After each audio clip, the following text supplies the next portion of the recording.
I sat hidden in the shadows at table 14 near the kitchen swinging doors so my uniform wouldn't clash with my sister's $1 million wedding.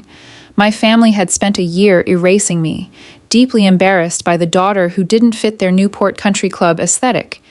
But when the groom's VIP guest, the man my mother was absolutely desperate to impress, froze, locked eyes with me, and snapped a rigid salute, the entire room went dead silent, and my family finally realized the ghost they invited was an admiral. I've spent the last 24 years of my life navigating the most hostile, unpredictable waters on Earth. As a surface warfare officer in the United States Navy, I have commanded an Arleigh Burke-class destroyer through a Category 3 typhoon in the Philippine Sea. I have stared down foreign warships in the Strait of Hormuz.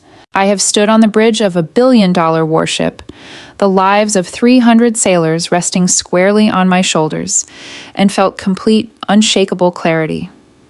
But navigating my mother, Beatrice, was a storm I could never quite outmaneuver. To understand how I ended up hidden in the back of my younger sister's lavish wedding, you have to understand the dynamic of the Hastings family. We were Boston old money adjacent. My father, Arthur, was a corporate lawyer who cared more about his golf handicap at the country club in Brookline than his children's emotional well-being. My mother was a socialite whose entire self-worth was intrinsically tied to appearances, galas, and the carefully curated illusion of the perfect family. And I was the anomaly. From the moment I was a teenager, I was a disappointment. I was broad-shouldered, athletic, and fiercely independent, while my younger sister, Chloe, was practically bred for debutante balls and country club luncheons. I was the girl with scraped knees who wanted to know how engines worked. When Chloe asked for a designer gown for her Sweet 16, I asked for a pilot's logbook. The ultimate betrayal, in my mother's eyes, was my decision to attend the United States Naval Academy in Annapolis. The military, Claire? She had sneered over a plate of untouched salmon the night I received my appointment. That's for people who have no other options. It's dirty. It's masculine. You're going to throw away your youth on a boat? They didn't come to my graduation at Annapolis. They claimed Chloe had a crucial callback for a prestigious summer theater program in New York. I took my oath of office with a surrogate family of midshipmen, pretending the 2 empty folding chairs in the front row didn't feel like a physical weight on my chest. Over the next 2 decades, the chasm between us didn't just widen, it solidified into a permanent wall of ice. As I climbed the ranks, lieutenant commander, captain, I was quietly and methodically erased from the Hastings family narrative. When my mother sent out the annual Christmas cards, the glossy photo always featured her, my father, and Chloe. I was reduced to a vague, dismissive footnote printed on the back. Claire is still at sea. They didn't know when I earned my Command at Sea pin. They didn't know when I was awarded the Bronze Star after a particularly harrowing deployment in the Middle East. They certainly didn't know that 3 months before Chloe's wedding. The President of the United States had nominated me, and the Senate had confirmed me, for promotion to Rear Admiral, lower half. At 45, I was one of the youngest flag officers in the United States Navy, tapped to take command of an expeditionary strike group out of Naval Station Norfolk. In the Pentagon, my name commanded silence. In my mother's house, my name was an embarrassing secret. Then came the announcement. Chloe was getting married. The groom was David Chamberlain. The Chamberlains were everything my mother worshipped. They were a prominent Washington D.C. family with deep pockets, massive political influence, and a sprawling estate in Virginia. David was a successful venture capitalist, handsome, polite, and deeply embedded in the Beltway elite. My mother saw this wedding as her ultimate crowning achievement, the final, triumphant merging of 2 pristine family bloodlines. I found out about the engagement not from a phone call, but from a breathless feature in Boston Weddings magazine that my aunt forwarded to me. There was a multi-page spread of Chloe and David on a sailboat in Martha's Vineyard. In the interview, Chloe gushed about her intimate, tight-knit family of 3. Her parents, herself, no sister. It stung. Even after 24 years of armor, it stung. But I pushed it down. I was in the middle of a massive strategic overhaul at Fleet Forces Command. I didn't have time for a pity party. A week later, the phone in my Norfolk office rang. It was my mother. She didn't ask how I was. She didn't congratulate me on my recent promotion, which had been publicly announced in the Navy Times. She just got straight to business. "Claire," she said, her voice tight and clipped, "I assume you've heard the news about your sister." "I saw the magazine." "Mom," I replied, leaning back in my leather chair, my eyes scanning a classified briefing document on my desk. "Congratulations. He seems like a good guy. He's wonderful. The Chamberlains are an incredibly important family." She emphasized the word important. "Which is why we need to talk about the wedding."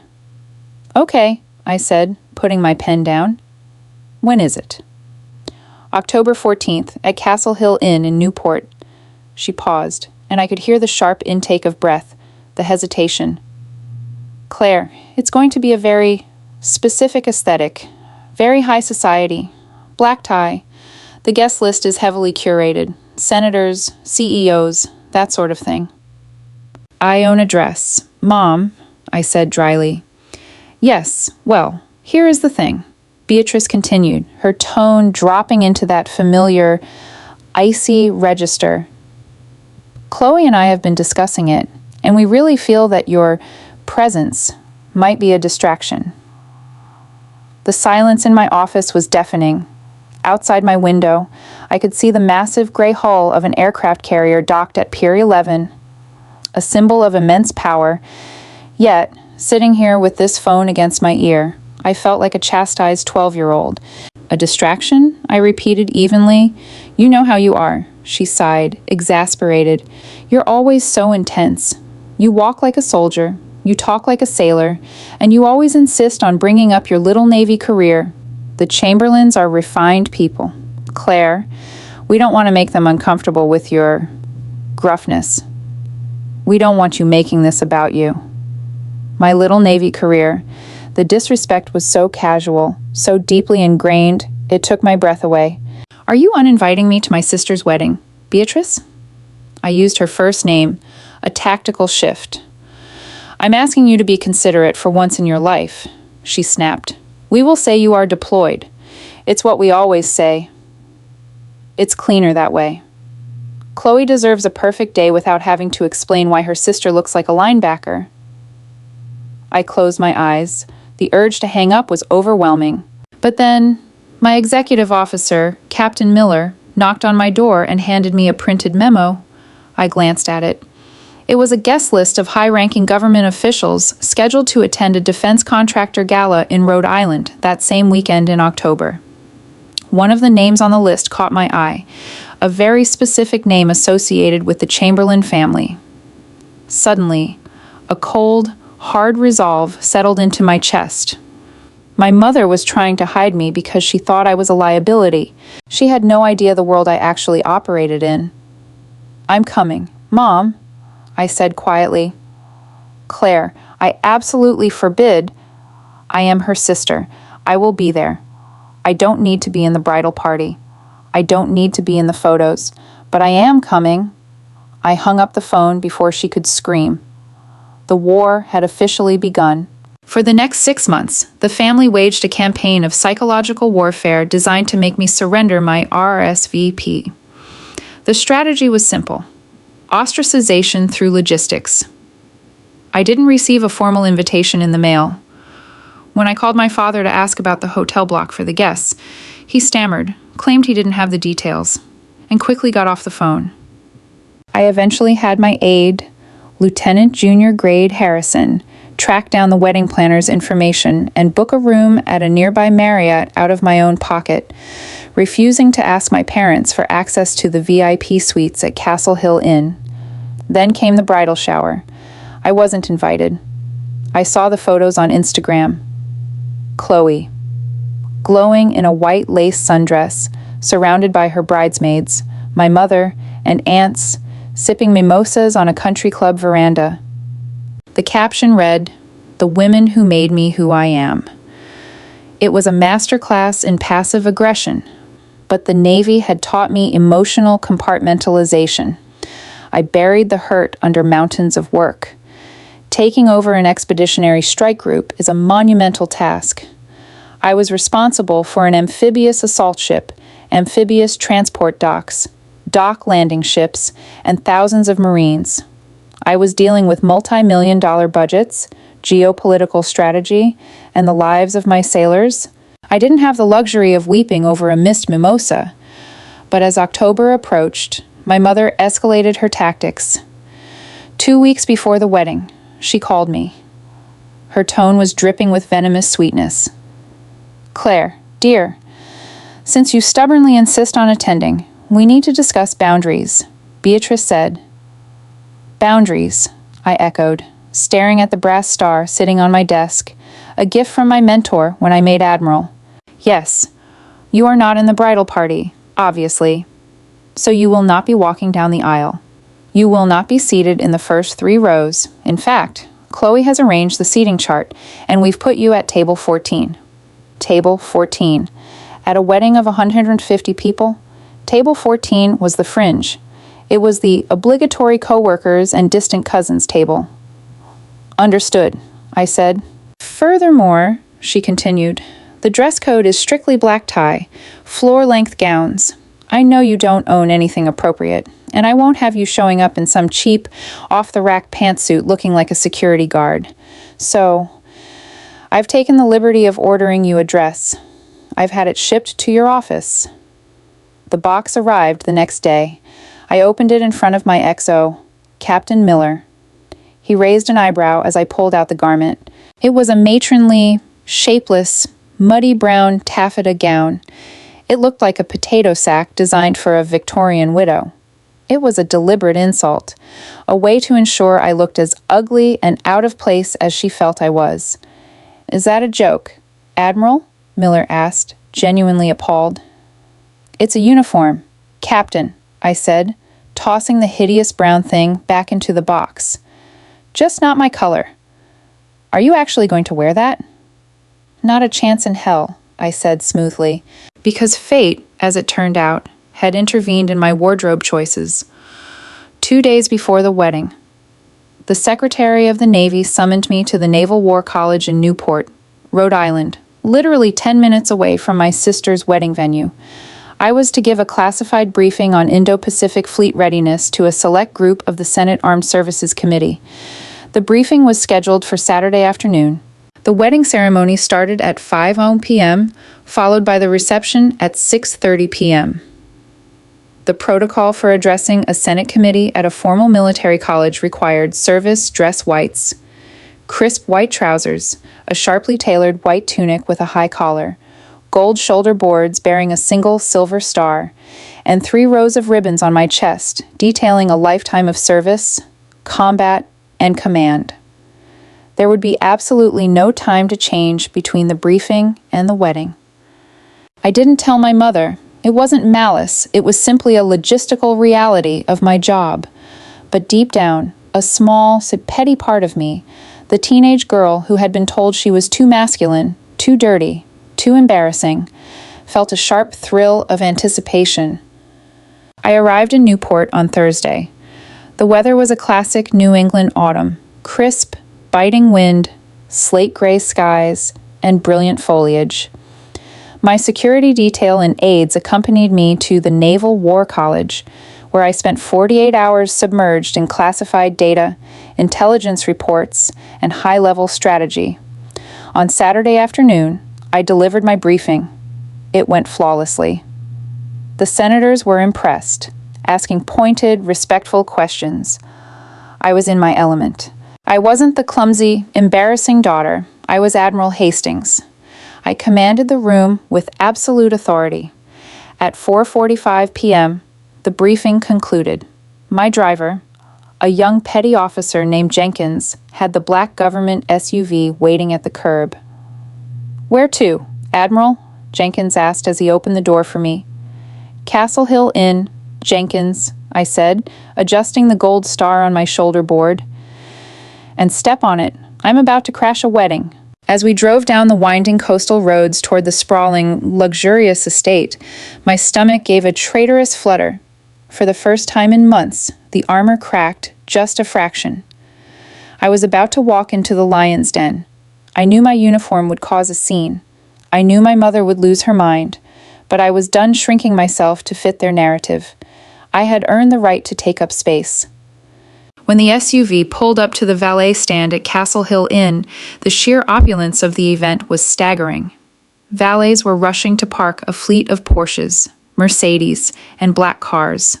Women in glittering designer gowns and men in bespoke tuxedos were strolling toward the massive oceanfront reception tent. Jenkins parked the SUV right at the front. A valet in a tuxedo vest rushed forward, his eyes widening slightly as he took in the government plates, and then widening even further as I stepped out. Against the sea of black tuxedos and pastel gowns, my pristine service dress whites were a glaring, unignorable lighthouse. The gold on my shoulders caught the setting sun.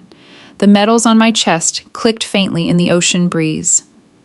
I placed my white combination cover on my head, the brim casting a sharp shadow over my eyes, and walked toward the entrance. The stairs began immediately. Whispers erupted like wildfire. Who is she? Is she security? Why is she dressed like that? I reached the entrance of the main tent, where a clipboard-wielding wedding planner in a lavender suit, presumably Philip, the man my mother had been quoting for a year, stepped directly into my path. "Excuse me, ma'am," Philip said, his voice dripping with condescension, looking me up and down with absolute disdain. "The catering staff entrance is around the back." I stopped. I looked at him. I didn't raise my voice. I didn't need to. 20 years of command had taught me how to weaponize my tone. "I am not the catering staff," I said quietly. "My name is Claire Hastings. I am the bride's sister." Philip blanched. The blood drained from his face as he checked his master list. "Claire, but Mrs. Hastings said you were... She said you wouldn't be attending." Before I could correct him, a voice hissed from the shadows of the floral archway. "What in God's name are you wearing?" I turned. There stood my mother, Beatrice. She was wearing a stunning, custom-beaded emerald gown that probably cost more than a junior sailor's annual salary. Her hair was perfectly coiffed, but her face was twisted into a mask of pure, unadulterated rage. She grabbed my arm, her manicured nails digging painfully into my pristine white sleeve, and dragged me behind a massive display of white hydrangeas, out of sight of the arriving guests. "Are you out of your mind?" Beatrice whisper shouted, her eyes darting around frantically to see if anyone had noticed us. "What is this? What are you trying to prove?" "It's my uniform. Mom," I said calmly, gently but firmly removing her hand from my arm. "I just came from a briefing at the Naval War College with the Senate Armed Services Committee. I didn't have time to change." "You did this on purpose," she hissed, her face flushing red. "I sent you a dress. I explicitly told you that this wedding is black tie elegant, and you show up looking like the captain of a cruise ship. This is Chloe's day. Why do you always have to make everything about yourself?" "I'm not making it about myself," I replied, keeping my voice utterly devoid of emotion, a tactic that always infuriated her. "I am simply attending my sister's wedding in the clothes I was required to wear for work. I'll sit in the back. I'll keep my head down." "You look ridiculous," she spat. "You look aggressive. The Chamberlains are very traditional people. David's family is practically Washington royalty. You are going to humiliate us." "If David's family is in Washington, they likely know what this uniform means," I said dryly. "They know what class means. Claire, something you clearly never learned." She took a shaky breath, pressing her fingers to her temples as if fighting off a migraine. "Fine, you're here, but you are not to mingle. You are not to speak to the Chamberlain family. You will go straight to table 14. You will eat your meal, and you will stay out of the photographs. Do you understand me? If you ruin this for your sister, I will never forgive you. Loud and clear. Beatrice, I said.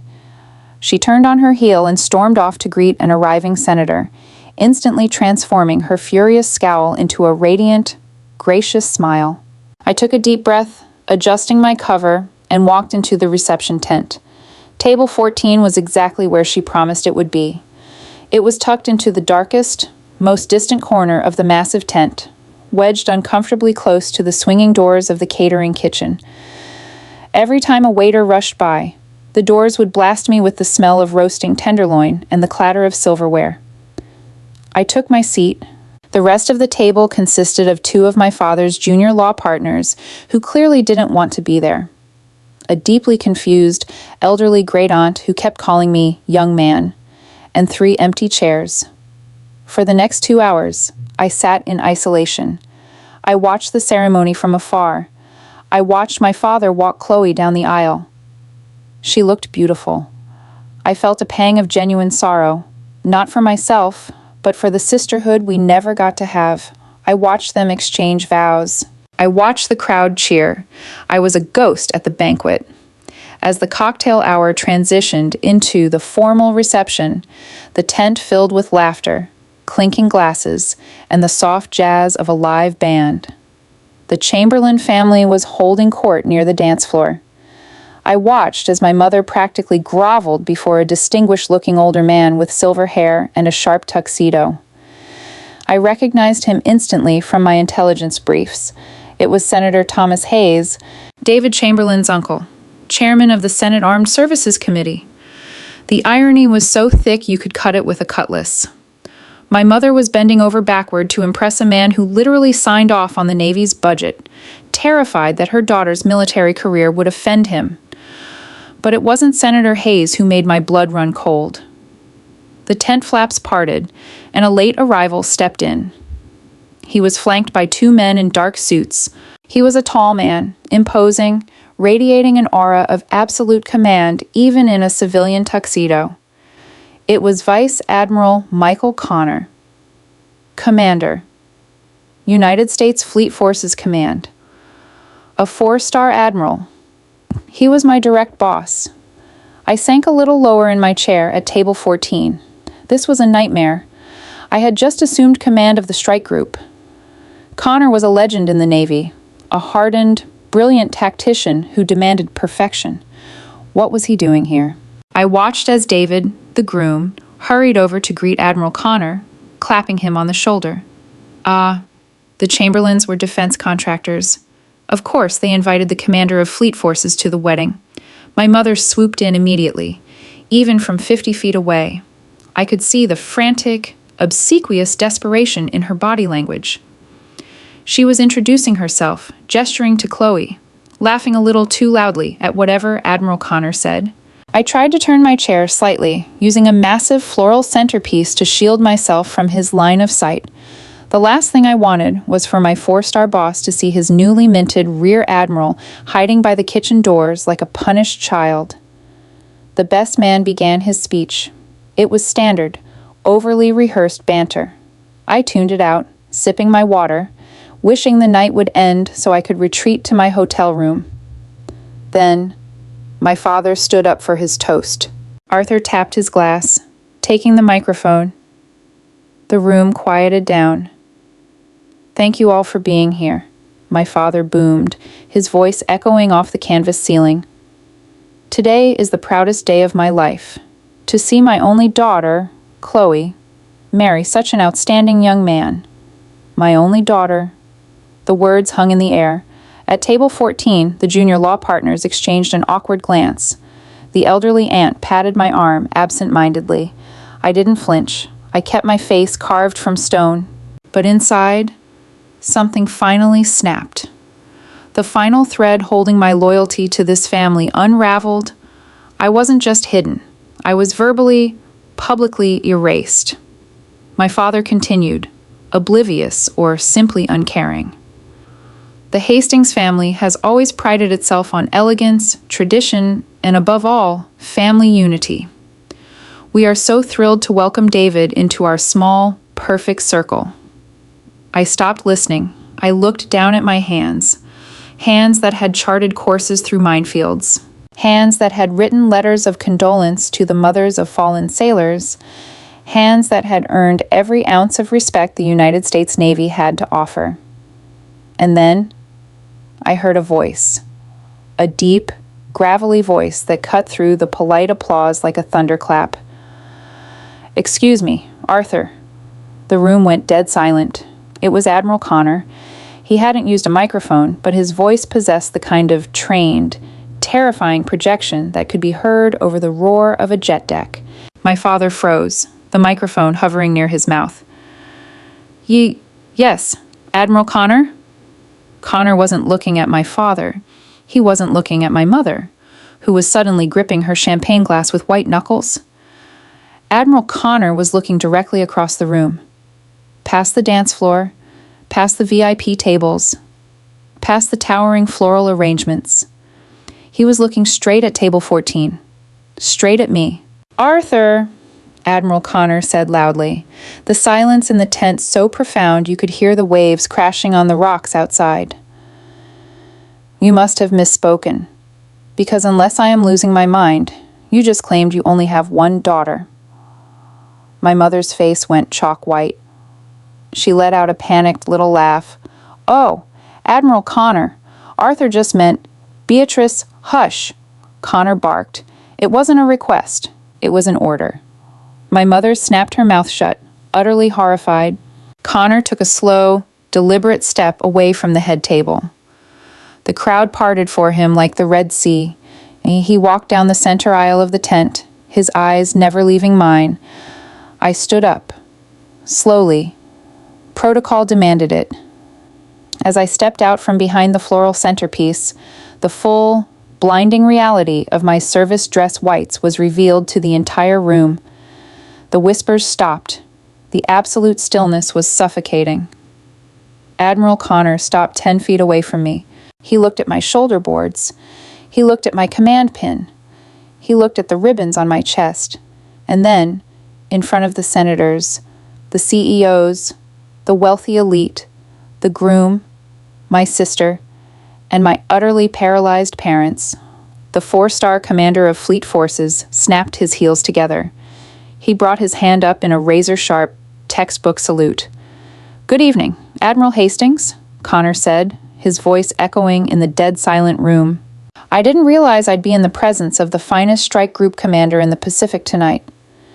The silence in the Castle Hill Inn reception tent was not merely quiet, it was a total atmospheric vacuum. The clinking of crystal, the soft jazz, the murmurs of the elite, everything evaporated. For 5 agonizing seconds, the only sound was the distant, rhythmic crashing of the Atlantic waves against the Newport coastline. I stood at attention at table 14, my posture locked into the muscle memory forged by decades of discipline. I looked at the 4-star Admiral standing 10 feet away, his salute rigid and perfectly angled. I brought my right hand up, the edge of my palm slicing through the air until my middle finger rested precisely at the corner of my white combination cover. "Good evening, sir," I replied, my voice steady, projecting just enough to carry through the breathless room. I snapped my hand down. Admiral Connor dropped his salute. He didn't move back to the head table. Instead, he slowly turned his head to look at my father, who was still standing at the microphone, pale and trembling as if he had just been electrocuted. "Arthur," Admiral Connor repeated, the gravel in his voice scraping against the polished veneer of the room. "I'm going to need you to clarify something for me. Did you just say Chloe is your only daughter?" My father's mouth opened and closed like a dying fish. He looked frantically at my mother, who was practically fused to her chair, her emerald gown suddenly looking less like a triumph and more like a vibrant target. I meant, Arthur stammered, the smooth, persuasive cadence of the high-powered corporate lawyer completely deserting him. "In a figurative sense, Michael. Claire has been away for so long." "Away?" Connor's eyebrows shot up. He took a step toward the head table. The sheer physical presence of the man was terrifying. She hasn't been away on a gap year in Europe. Arthur. She's been commanding a billion-dollar guided missile destroyer in the South China Sea. And as of 3 months ago, she was confirmed by the United States Senate as a rear admiral. A collective gasp rippled through the tent. The whispers ignited, no longer hostile, but electrified with shock. At the Chamberlain family table, the groom's uncle, Senator Thomas Hayes, abruptly stood up. He pushed his chair back, the wooden legs scraping loudly against the parquet floor. He stared at me, his eyes narrowing as he recognized the gold star on my shoulder boards and the specific arrangement of the ribbon rack on my chest. "Wait a damn minute," Senator Hayes boomed, his authoritative politician's voice cutting through the murmurs. "Hastings? Rear Admiral Claire Hastings?" He pointed a finger at me. "Were you the officer who delivered the Indo-Pacific Threat Assessment at the War College this afternoon?" "Yes, Senator," I answered cleanly. "I was..." Hayes looked utterly baffled. He turned to my mother. "Beatrice, you told my sister-in-law that your oldest daughter was an administrative assistant working in logistics. You said she couldn't make the wedding because she was on a... what did you call it? A cargo ferry in the Gulf of Mexico."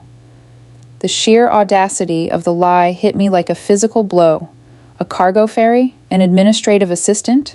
It wasn't enough for my mother to simply hide me. She had actively fabricated a demeaning, low-level cover story because the reality of a woman in combat command didn't fit her mid-century country club aesthetic. She had tried to neutralize me by turning me into a secretary. Beatrice's face was a study in absolute terror. The carefully constructed facade of the Hastings family, the old money, the prestige, the perfect pedigree she had weaponized to marry her favorite daughter into the Chamberlain dynasty, was collapsing in real time. "Thomas, please, there must be some misunderstanding."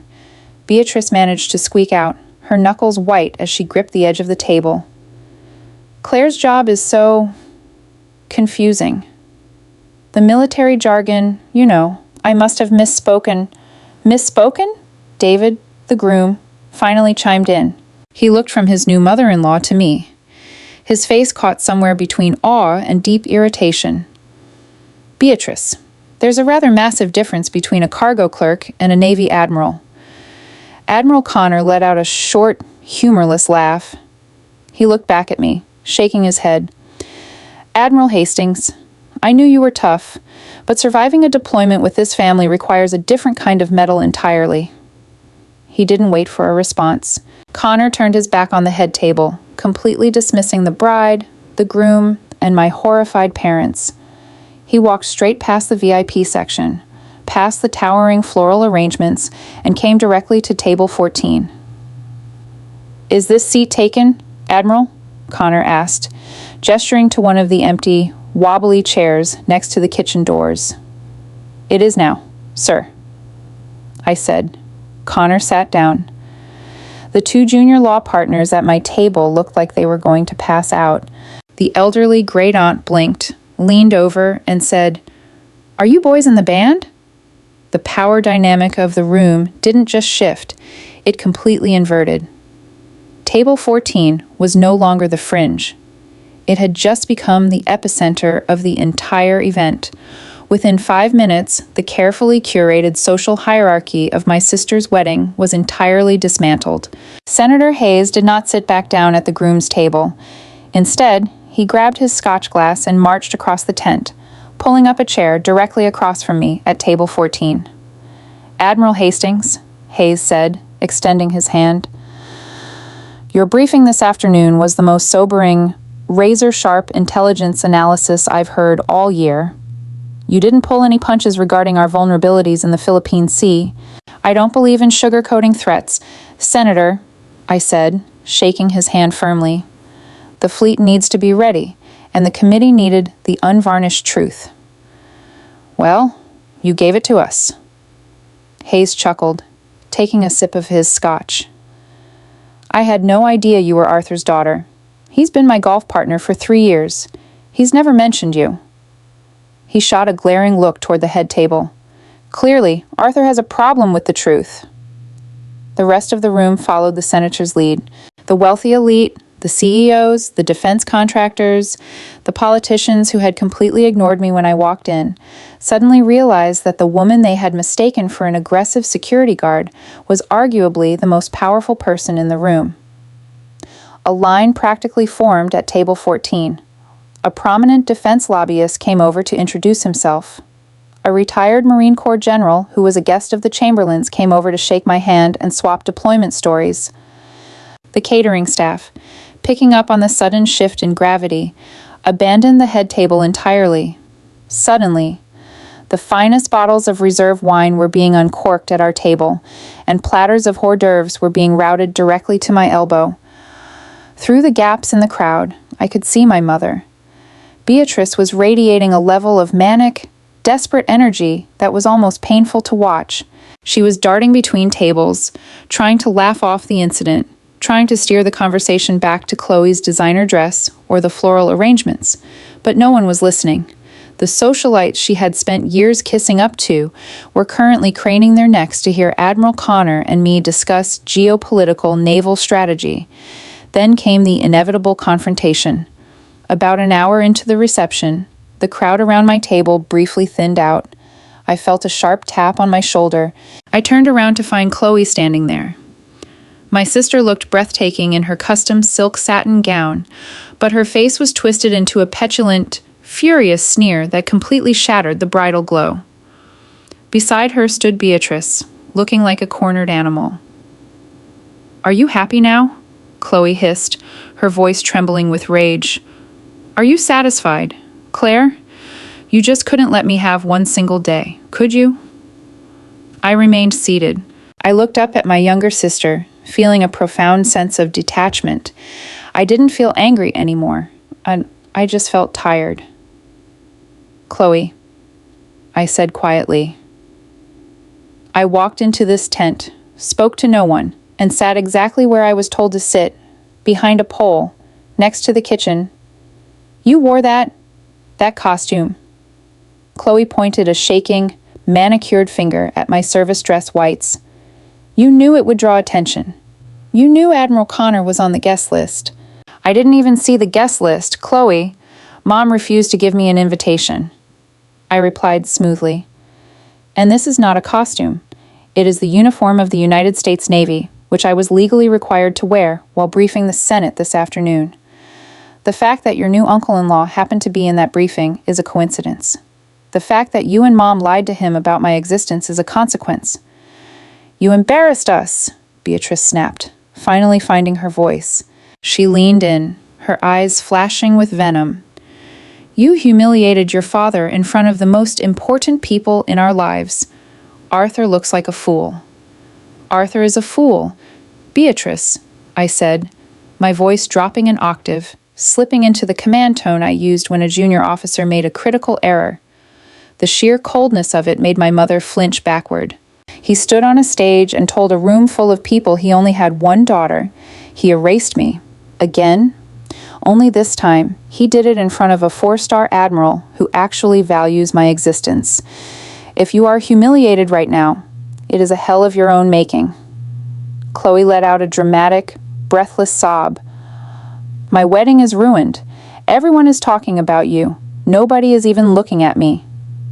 "Then go dance with your husband, Chloe," I said, turning back to the table. "Go be the center of attention. I'm not stopping you."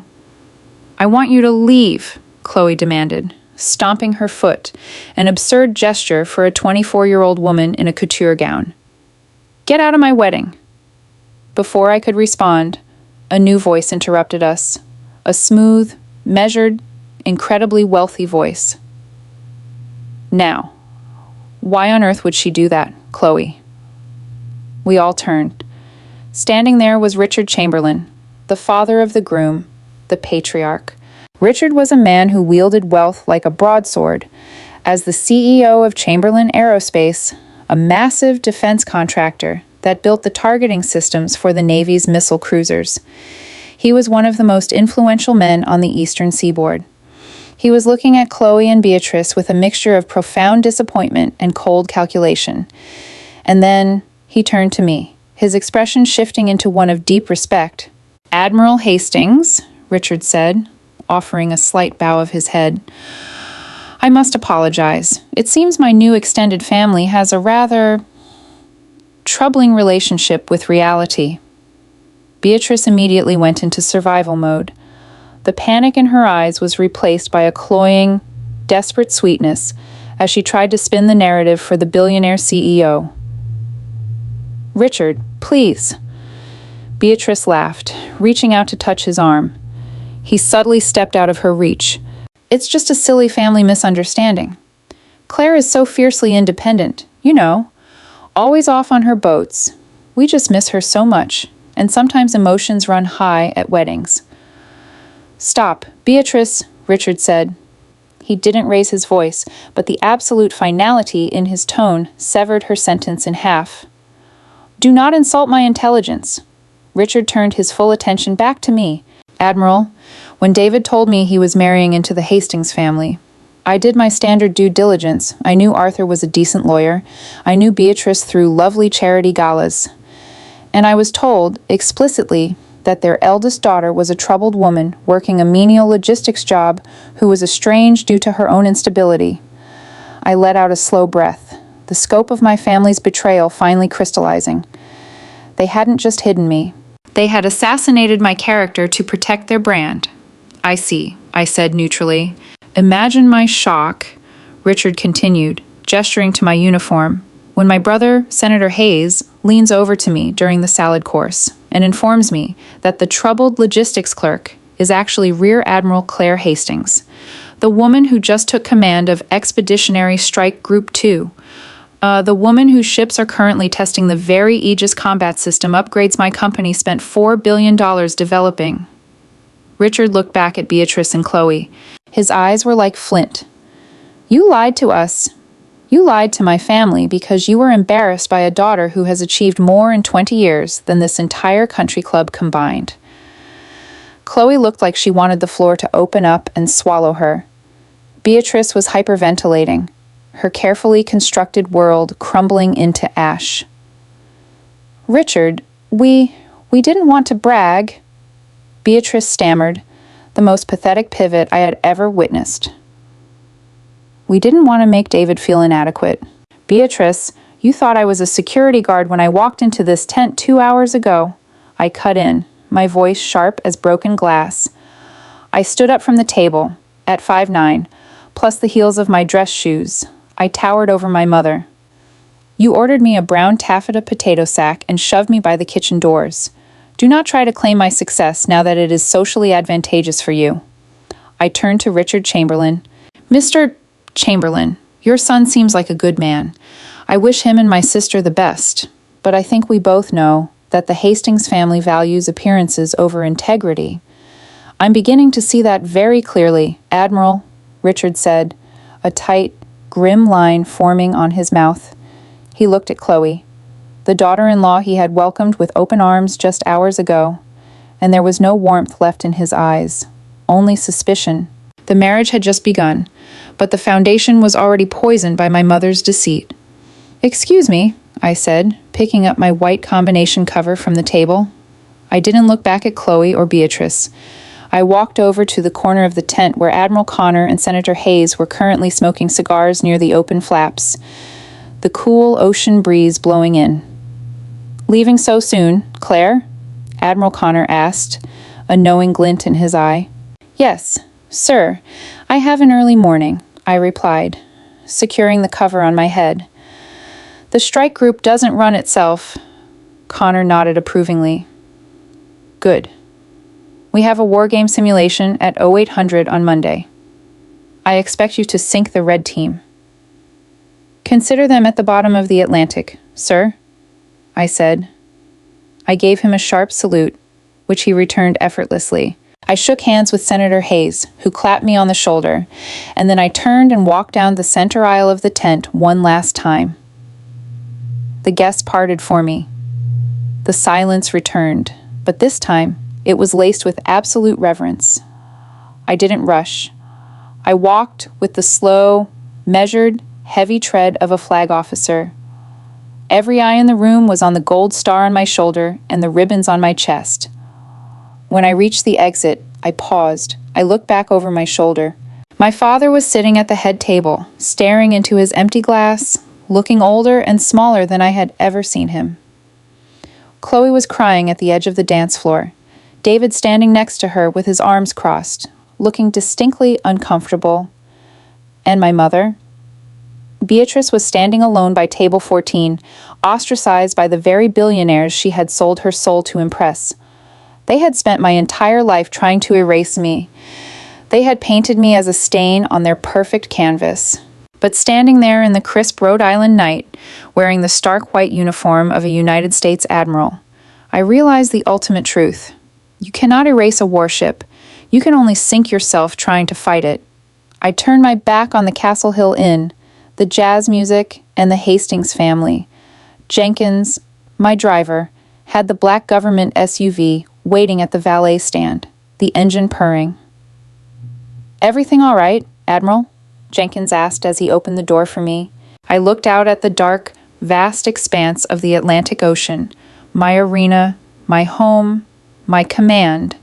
A genuine smile, the first one I had felt in months, finally broke across my face.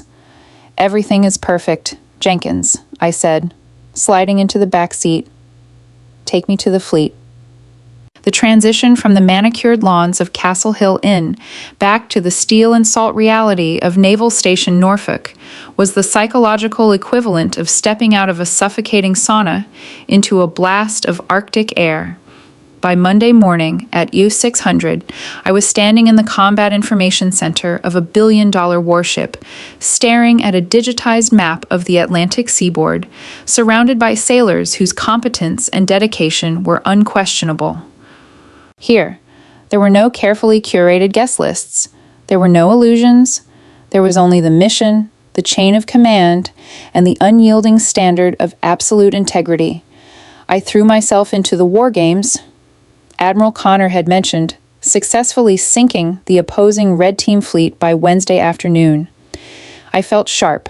I felt completely detached from the Hastings family drama. I assumed the Newport incident would simply fade into the background. A permanent but silent rupture. I was wrong. The civilian world, it turns out, operates with a brutality that rivals any theater of war. The first shockwave hit 2 weeks after the wedding. I was sitting in my office at Fleet Forces Command, reviewing deployment schedules with my executive officer, Captain Miller, when my private cell phone buzzed. It was an unrecognized number with a Boston area code. I let it go to voicemail. 10 minutes later, I listened to the message. It was Arthur. My father. His voice, usually a booming, confident baritone, sounded hollowed out, laced with a desperation I had never heard before. "Claire, it's your father. Please call me back. Things here have become incredibly difficult. Richard Chamberlain He's withdrawn his firm's retainer from my law practice. Senator Hayes has been making comments at the country club. Beatrice is beside herself. People won't return our calls. Please, Claire, we need you to issue some kind of statement to smooth this over. Call me." I sat in my leather chair, staring at the phone. The sheer audacity of the request was staggering. They had spent a year engineering my social erasure, fabricating a humiliating cover story to hide me. And now that the most powerful men in their carefully curated network had discovered the lie, Arthur wanted me to act as his public relations shield. He didn't lose the Chamberlain account because I wore my uniform to a wedding. He lost it because Richard Chamberlain and Senator Hayes were men who operated at the highest levels of national defense and corporate finance. In their world, a man's word is his currency.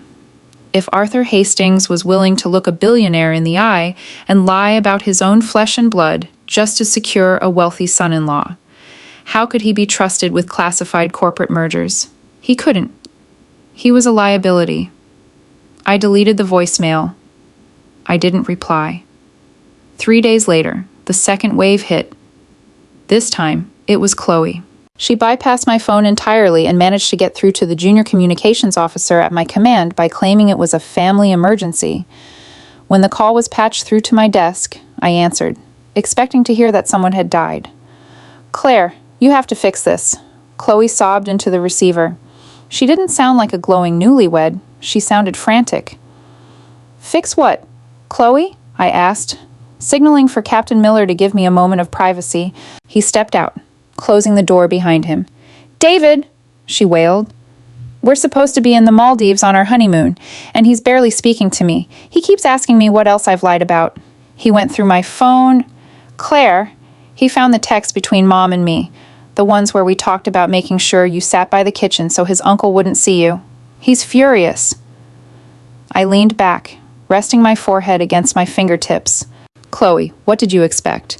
You married a man whose family practically runs half the defense infrastructure in Washington. You told him your sister was a mentally unstable clerk on a cargo ferry. Did you really think that lie was going to hold up forever?" "We didn't think you'd actually show up like that," she screamed, her entitlement flaring up through the tears. "You did this to ruin my life. You made me look like a sociopath."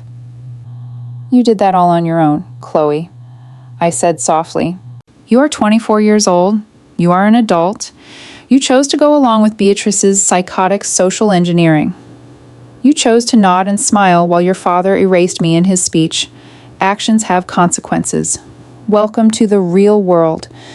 You have to call David," she pleaded, dropping the anger for sheer begging. "Tell him it was all Mom's idea. Tell him I always loved you and wanted you there. Tell him we're close." "I will not lie to your husband. Chloe, I don't know him, but I respect the uniform I wear too much to compromise my integrity to save your marriage. If you want his trust back, try telling him the truth for once." I hung up the phone. I instructed the communications desk that any future calls from the Hastings family were to be immediately routed to a dead extension. The boundary was set. The blast doors were sealed. For the next 4 months, my life was blissfully free of Beatrice's frantic social climbing and Arthur's corporate posturing. My promotion to Rear Admiral meant my responsibilities expanded exponentially. I was no longer just managing a single ship. I was managing the strategic deployment of an entire strike group. But fate has a funny way of forcing you to confront the past, usually in a windowless briefing room in the Pentagon. It was late February. I had been summoned to Washington D.C. to sit on a senior review board for the Navy's Aegis Combat System upgrade. Chamberlain Aerospace was the primary contractor for the $4 billion project, which involved integrating next-generation SPY-6 radar systems onto our Arleigh Burke-class destroyers. I walked into room 3E253 at the Pentagon accompanied by my technical staff. The room was already filled with high-ranking military officials, Department of Defense bureaucrats, and the civilian engineering team from Chamberlain Aerospace. Sitting at the head of the civilian side of the table was Richard Chamberlain. To his right sat his son, David. The moment I walked through the door, the dynamic in the room shifted. Richard stood up immediately, offering a respectful nod. David stood up a second later, looking distinctly paler than the last time I had seen him at his wedding reception. He had bags under his eyes. The honeymoon phase had clearly been a brutal theater of war. "Admiral Hastings," Richard said smoothly, extending a hand. "It is a privilege to see you again." "Mr. Chamberlain," I replied, shaking his hand with firm professional detachment. I looked at David. "David, good morning." "Admiral," David replied, his voice tight. I took my seat at the center of the military panel. For the next 3 hours, I ruthlessly dismantled Chamberlain Aerospace's presentation. I wasn't doing it out of spite. I was doing it because the lives of my sailors depended on this technology working flawlessly in combat zones. I questioned their software integration latency. I demanded raw data on their radar array's performance in heavy sea states. I picked apart their budget overruns with surgical precision. Throughout the grueling interrogation, Richard Chamberlain remained incredibly composed. In fact, he looked impressed. He recognized that I was entirely separating personal history from professional duty. I was treating his company exactly as I would any other defense contractor, with intense, uncompromising scrutiny. David, on the other hand, looked like he was slowly being crushed under a tremendous weight. Every time I asked a pointed question, he flinched. When the meeting finally adjourned, the room cleared out quickly. I was packing my classified documents into my briefcase when I realized David had lingered behind. His father had already stepped out into the E-ring hallway. David approached my side of the long mahogany table. He looked exhausted. The polished, confident venture capitalist from the wedding magazines was gone. Admiral. Claire. David started, rubbing the back of his neck. Can I have a moment? You have two. David, my helicopter leaves for Norfolk in an hour, I said, snapping my briefcase shut. I wanted to apologize, he said, his voice dropping low. Properly. For what happened in Newport, for what Chloe and her parents did to you. I stopped and looked at him. You don't owe me an apology, David. You were as much a victim of their fiction as I was. He let out a bitter, humorless laugh. A victim? That's an understatement. Do you know what she's doing now? I raised an eyebrow. I haven't spoken to my sister since October, so no. David looked around the empty briefing room, as if checking for listening devices. She's using you. We moved to D.C. after the wedding, since the story of the wedding crasher Admiral leaked out among my uncle's circles. Chloe suddenly realized that having a sister who is a high-ranking flag officer is actually social currency down here. A cold spike of disgust drove itself into my chest. Excuse me? She's been trying to get us invited to embassy galas, congressional dinners, Navy League balls, and every time she RSVPs, she makes sure to drop your name. She tells everyone how incredibly close you two are, how you're her hero. She's trying to rewrite the narrative to make herself look like the supportive, patriotic military sister. The sheer, unadulterated sociopathy of my mother had clearly bypassed a generation and downloaded directly into Chloe. They were incapable of genuine connection. They only saw people as assets or liabilities. When I was a liability, I was hidden by the kitchen. Now that I was an asset, I was paraded around in spirit. I tried to stop her, David continued, looking deeply ashamed. I told her it was grotesque, but she just cries and says I don't understand her family dynamic. My father has completely cut Arthur off. The Hastings family is toxic. Claire. And I'm married to it. I looked at David. I felt a fleeting rush of pity for him. He had bought a pristine designer facade, only to find the structure behind it was completely rotten. David, look at me, I commanded softly. He met my eyes. The military teaches you very quickly how to identify a sinking ship. You can either man the pumps until you drown with it, or you can get in the lifeboat and cut the tether. Only you know if your marriage is salvageable. But hear me clearly. I will not allow my name, or the uniform I wear, to be used as a VIP pass by a woman who wouldn't even let me sit in the same zip code as her wedding party. I picked up my briefcase. I'll have my staff notify the Pentagon Protocol Office, I added coldly. If Chloe Hastings Chamberlain attempts to use my name for clearance or social access at any government function, she will be publicly turned away at the door. I suggest you warn her. David nodded slowly, a look of grim relief washing over his face. Understood, Admiral. Thank you. The final confrontation did not happen in a country club, or a penthouse, or a D.C. ballroom. It happened on my territory. It was mid-July. The brutal Virginia heat was baking the tarmac of Naval Station Norfolk. I was standing on the immense steel flight deck of the USS Baton, LHD-5, a Wasp-class amphibious assault ship that served as the flagship of my strike group.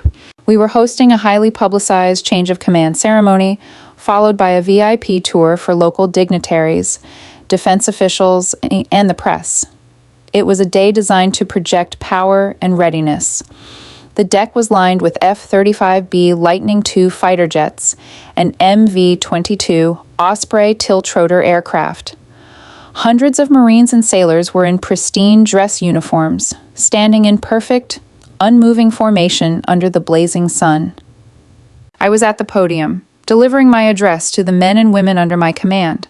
I felt the familiar, profound weight of the stars on my collar. This was my family. This was my life. As the ceremony concluded and the crowd broke into applause, the formal reception began in the hangar bay below. I was flanked by my protective detail and my command master chief, a terrifyingly competent man named Gallagher, who had 3 combat deployments under his belt and possessed a zero-tolerance policy for nonsense. I was shaking hands with the mayor of Norfolk when I heard the commotion near the starboard elevator shaft. "Sir, ma'am, you cannot pass this point. You are not on the cleared guest list." I recognized the voice. It was one of the armed sentries, a young Marine corporal. "Don't be ridiculous, young man." A shrill, entitled voice echoed through the cavernous hangar bay. "Do you know who we are? We are the Admiral's parents. Step aside." My blood froze. I turned around. Standing at the edge of the security perimeter, arguing with 2 heavily armed Marines, were Arthur and Beatrice Hastings. It was a staggering sight. Beatrice was wearing a pastel pink Chanel suit and a wide-brimmed hat, looking like she had dressed for the Kentucky Derby rather than a sweltering military flight deck. Arthur was sweating profusely in a seersucker suit. They had actually done it. They had driven down from Boston, bypassed the civilian gates by God knows what lie, and attempted to crash a highly secure military installation on one of the most heavily documented days of my career. They were desperate. The social exile in Newport must have been total, forcing them into this insane, last-ditch effort to publicly latch on to my success. "Admiral?" Master Chief Gallagher asked, stepping close to my shoulder, his voice dropping to a low, dangerous rumble. "Do we have a problem here?" "We do, Master Chief," I said smoothly, my face a mask of absolute calm. "Those civilians do not have clearance to be on my ship." "Say the word, ma'am," Gallagher replied, his hand resting casually near his radio. I didn't yell. I didn't panic. I excused myself from the mayor with a polite smile and walked toward the security checkpoint. The crowd of dignitaries and officers naturally parted for me. As I approached, Beatrice saw me. Her face instantly transformed into a mask of overwhelming, theatrical, maternal pride. "Claire, darling!" Beatrice cried out, waving her manicured hand over the Marine's shoulder. "We made it! Oh, look at you, my beautiful daughter. We are just so incredibly proud of you." She tried to push past the Marine, but he planted his boots and held out a rigid arm, physically blocking her. Arthur attempted his booming courtroom voice, trying to project authority to the surrounding crowd. "Claire, tell these guards to let us through. We came all this way to support you." I stopped 3 feet away from the barricade. I didn't cross it. I looked at the 2 people who had spent my entire life making me feel like an aberration. I looked at the woman who had shipped me a brown potato sack. I looked at the man who had stood at a microphone and told a room full of people I didn't exist. They were expecting me to fold. They were expecting the good daughter programming to kick in, forcing me to avoid a public scene and let them into the VIP area so they could snap photos and prove to their ruined social circle that they were back in my good graces. They fundamentally misunderstood who they were dealing with. "Corporal," I said, addressing the Marine sentry. My voice was calm, authoritative, and loud enough for the surrounding crowd to hear perfectly. "Yes, Admiral," the Marine barked, snapping to attention. "Are these individuals on the master clearance manifest for today's operation?" "Negative, Admiral. They claim to be family, but they lack the proper DoD credentials for Sector 4 access." I looked Beatrice directly in the eyes. Her theatrical smile began to falter, the corners of her mouth twitching as she realized I wasn't playing her game. "There must be a mistake." Beatrice stammered, her voice dropping lower, a frantic edge creeping in. "Claire, please don't do this. We need this. Your father's firm. I don't know these people. Corporal, I said, cutting her off with absolute, terrifying precision. Arthur's jaw dropped. Beatrice let out a choked gasp, taking a physical step back as if I had struck her. "Claire!" Arthur shouted, his face turning purple. "You cannot do this! We are your parents!" "Master Chief Gallagher," I said, turning slightly. "Admiral," Gallagher replied, stepping forward, his imposing frame casting a shadow over my parents. "These civilians have breached a secure perimeter. Have naval security escort them off the ship and off the base immediately. If they resist, detain them." "With pleasure, ma'am," Gallagher growled. Claire, no, you ungrateful bitch, you can't." Beatrice screamed, her perfect Newport facade completely shattering, revealing the vicious, desperate woman underneath. But I didn't stay to listen. I turned my back on them. I walked away as Master Chief Gallagher and 3 heavily armed base security officers descended on Arthur and Beatrice, firmly grabbing them by the arms and marching them toward the exit ramps. The sounds of my mother's hysterical protests faded into the hum of the ship's generators and the roar of the ocean wind. I walked back to the reception. My officers looked at me, their faces completely impassive, though a few exchanged subtle nods of deep respect. In the military, you are judged by how you handle a crisis. I had just eliminated a threat to my command with 0 collateral damage. I picked up a glass of ice water from a passing tray and looked out over the massive expanse of the Atlantic Ocean. The horizon was clear, sharp, and endless. I was no longer the invisible daughter hidden by the kitchen doors. I was Admiral Claire Hastings, and for the first time in my life, my waters were entirely my own. By November, the chill in Washington, D.C.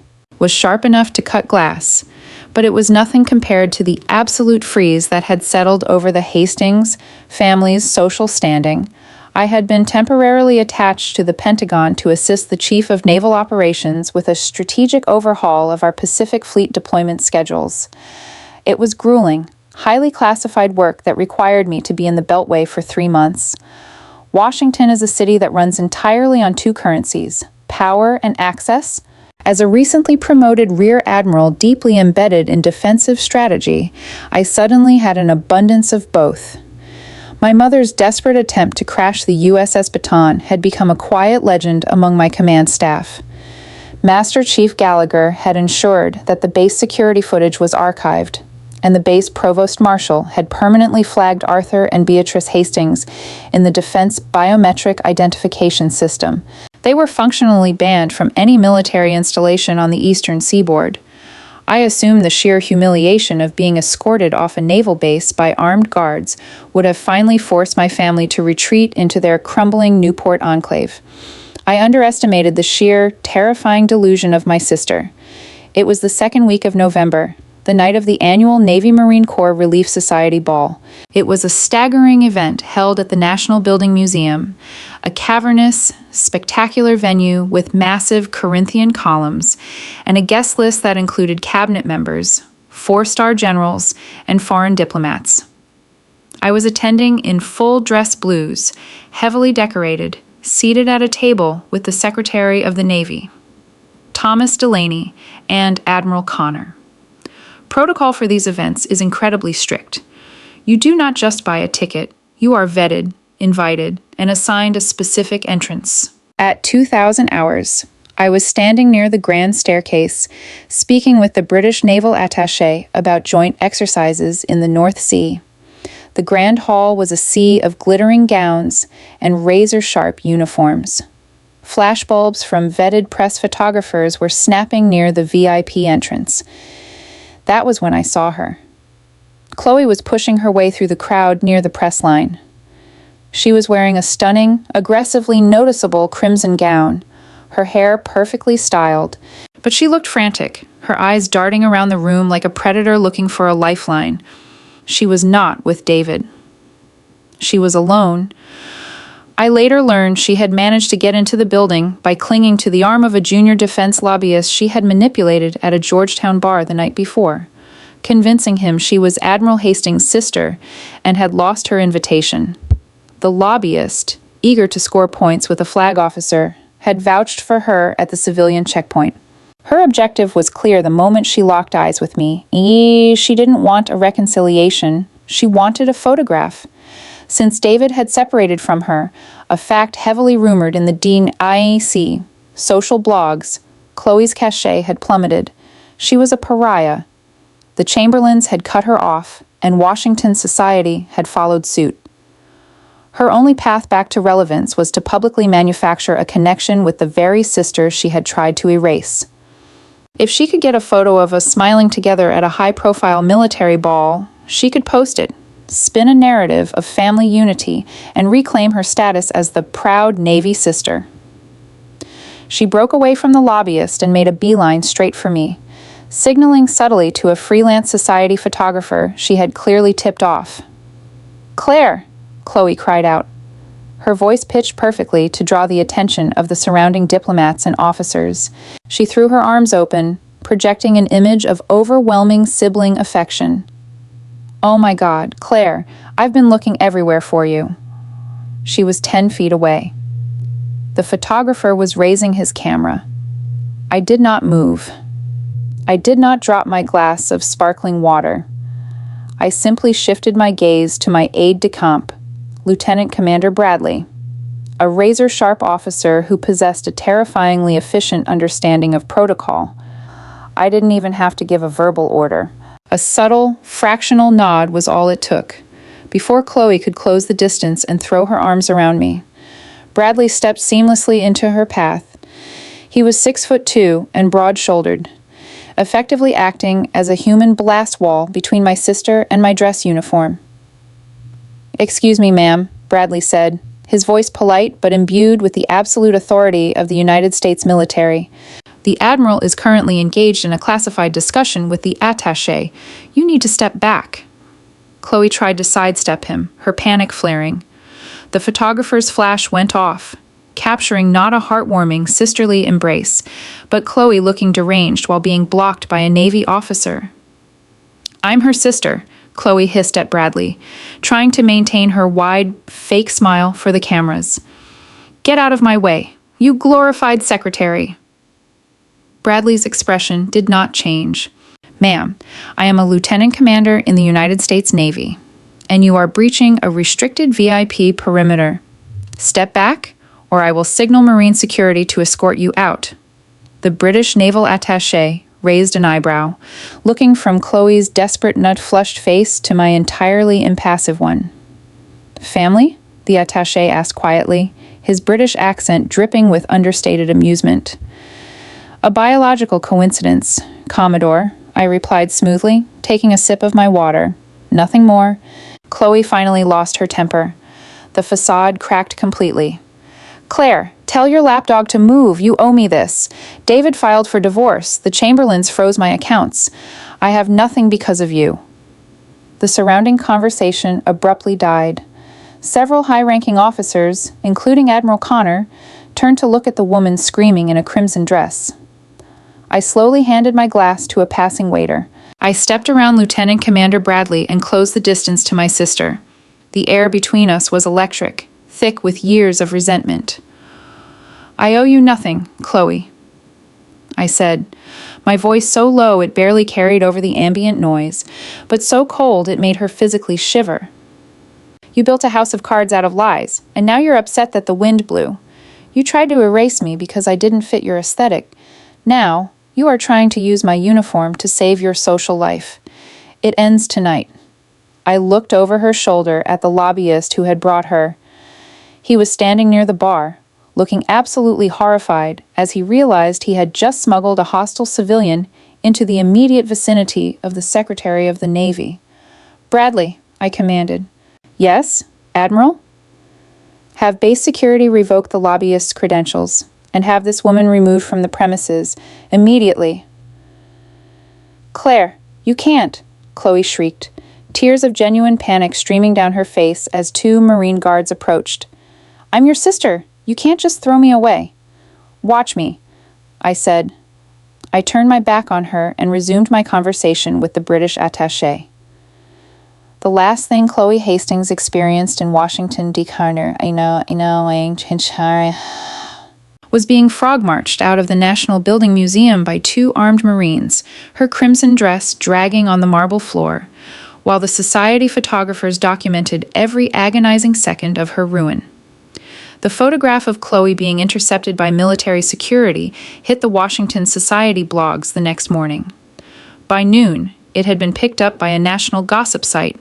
The headline read, "Bridezilla to persona non grata, the fall of the Hastings dynasty." It was the kill shot to whatever was left of my family's reputation, and Richard Chamberlain, true to his nature as a ruthless corporate titan, seized the momentum to surgically extract his son from the wreckage. 2 weeks after the gala incident, my secure line at the Pentagon rang. It was David Chamberlain. "Admiral," David said. His voice sounded utterly exhausted, but there was a faint undercurrent of relief. "I hope I'm not interrupting your briefing schedule." "I have 5 minutes." "David, what is it?" I asked, signing off on a stack of requisition forms. "I wanted to give you the courtesy of a heads up," he said. "The divorce was filed this morning. But we aren't just filing for a standard dissolution. My father's legal team is filing for an annulment based on fraudulent inducement." I paused, setting my pen down. "Fraudulent inducement?" "Yes?" David let out a dry, hollow laugh. "It turns out, if you explicitly lie to your fiancé and his family about your background, your family's financial stability, and the existence of your high-ranking military sister to secure a marriage to a wealthy defense family, that constitutes fraud. My lawyers discovered that Arthur and Beatrice are essentially bankrupt." The pieces fell into place with devastating clarity. "Bankrupt?" I echoed. "They own a multi-million-dollar estate in Newport. They are members of the Brookline Country Club. It's all leveraged, Claire," David explained, the disgust evident in his tone. "Arthur's law practice has been bleeding clients for years. They took out massive second mortgages on the Newport house to pay for Chloe's wedding. The entire wedding was a financial Hail Mary.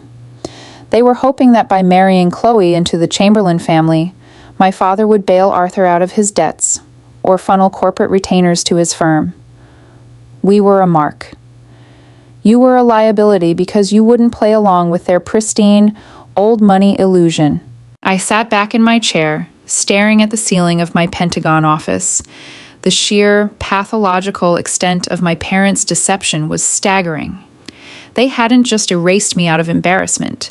They had erased me because I was an uncontrollable variable in a high-stakes financial con game. They needed Richard Chamberlain to believe they were flawless, aristocratic, and independently wealthy. A gruff, independent Navy officer who asked hard questions would have shattered the illusion. "And your father's reaction to this discovery?" I asked. "My father," David said quietly, "is going to salt the earth." He pulled his company's retainer from Arthur's firm the day after the wedding. Today. He's filing a civil suit against Arthur for financial misrepresentation. Arthur's law partners are forcing him into early retirement to avoid the scandal. Beatrice is currently trying to liquidate her jewelry just to keep the bank from foreclosing on the Newport estate. I felt no triumph. I felt no joy. I just felt a profound, chilling emptiness. They had destroyed their own lives in pursuit of an illusion. "Why are you telling me this, David?" I asked. "Because Chloe is desperate," he warned. "With my family cutting her off and her parents going under, she is cornered, and cornered animals do stupid things. Watch your 6, Admiral." "I always do. David, good luck with the annulment." I hung up the phone. I didn't reach out to Arthur. I didn't call Beatrice. The United States Navy had taught me that you do not send rescue swimmers into a whirlpool unless you want them to drown. 2. David's warning proved highly prescient. A cornered animal will indeed lash out, and Arthur Hastings, stripped of his wealth, his prestige, and his country club status, decided his final move was to drag me down into the mud with him. If he couldn't use my success to save himself, He would destroy my reputation as revenge for his downfall. It started in late January. I was back in Norfolk, preparing my strike group for a major deployment to the Philippine Sea. My public affairs officer, a bright young lieutenant named Miller, no relation to my XO, knocked on my door, looking deeply uncomfortable. "Admiral, we have a situation," Lieutenant Miller said, handing me a printed email. "We received a media inquiry this morning from a reporter at the Capital Chronicle." The Capital Chronicle was a notorious, bottom-feeding political tabloid in D.C., known for sensationalist hit pieces. I scanned the email. The reporter was requesting a comment from Rear Admiral Claire Hastings regarding allegations of elder abuse, financial abandonment, and severe familial cruelty. According to the inquiry, an anonymous source, which was blatantly Arthur, was claiming that I had abandoned my destitute, elderly parents. The source claimed I used my military influence to sabotage my sister's marriage out of jealousy, and that I had ordered armed thugs to assault my mother on the deck of a warship. Arthur was trying to leverage the current political climate, hoping to paint me as a corrupt, heartless military elite who crushed innocent civilians. He wanted to spark a congressional inquiry. He wanted to force the Navy to sideline me. "He's going to publish this on Thursday, Admiral," Miller said nervously. "If this gets picked up by mainstream networks, it could cause a massive PR headache for Fleet Forces Command. Should we draft a denial?" I stared at the paper. The sheer, venomous betrayal of it was a masterclass in toxicity. My father, the man who had pretended I didn't exist for a decade, was now weaponizing my existence to destroy the only thing I truly loved, my career. "No, Lieutenant," I said quietly. "We don't draft a denial. We draft a strike package." I picked up my secure phone and dialed the Judge Advocate General's NEJAG office at Fleet Forces. Within 20 minutes, Captain Robert Lawson, one of the most ruthless and brilliant military lawyers in the Navy, was sitting in my office. I handed him the media inquiry. Lawson read it, his expression hardening into a terrifying scowl. "This is textbook defamation, Admiral," Lawson growled. "But it's tricky. As a flag officer, you are considered a public figure. The threshold for libel is high. We have to prove actual malice." "Captain Lawson," I said, leaning forward, resting my forearms on my desk, "the man who fed this to the press is Arthur Hastings. He is my biological father. He is also currently being sued by Chamberlain Aerospace for multi-million-dollar corporate fraud. I have base security footage of him and his wife attempting to breach a secure military perimeter on the USS Baton, and I have a sworn affidavit from my sister's ex-husband detailing their year-long conspiracy to hide my identity." Lawson's eyes lit up with the predatory gleam of a lawyer who has just been handed a loaded gun. "Can we prove malice?" I asked him. "Admiral." Lawson smiled grimly. "I am going to hit this tabloid with a cease and desist so heavily armed they will need a UN resolution to recover." But I didn't stop there. I was a strike group commander. We do not fight single-front wars.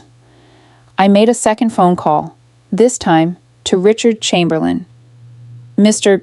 Chamberlain," I said when he answered, "I understand you are currently dismantling Arthur Hastings' legal defenses."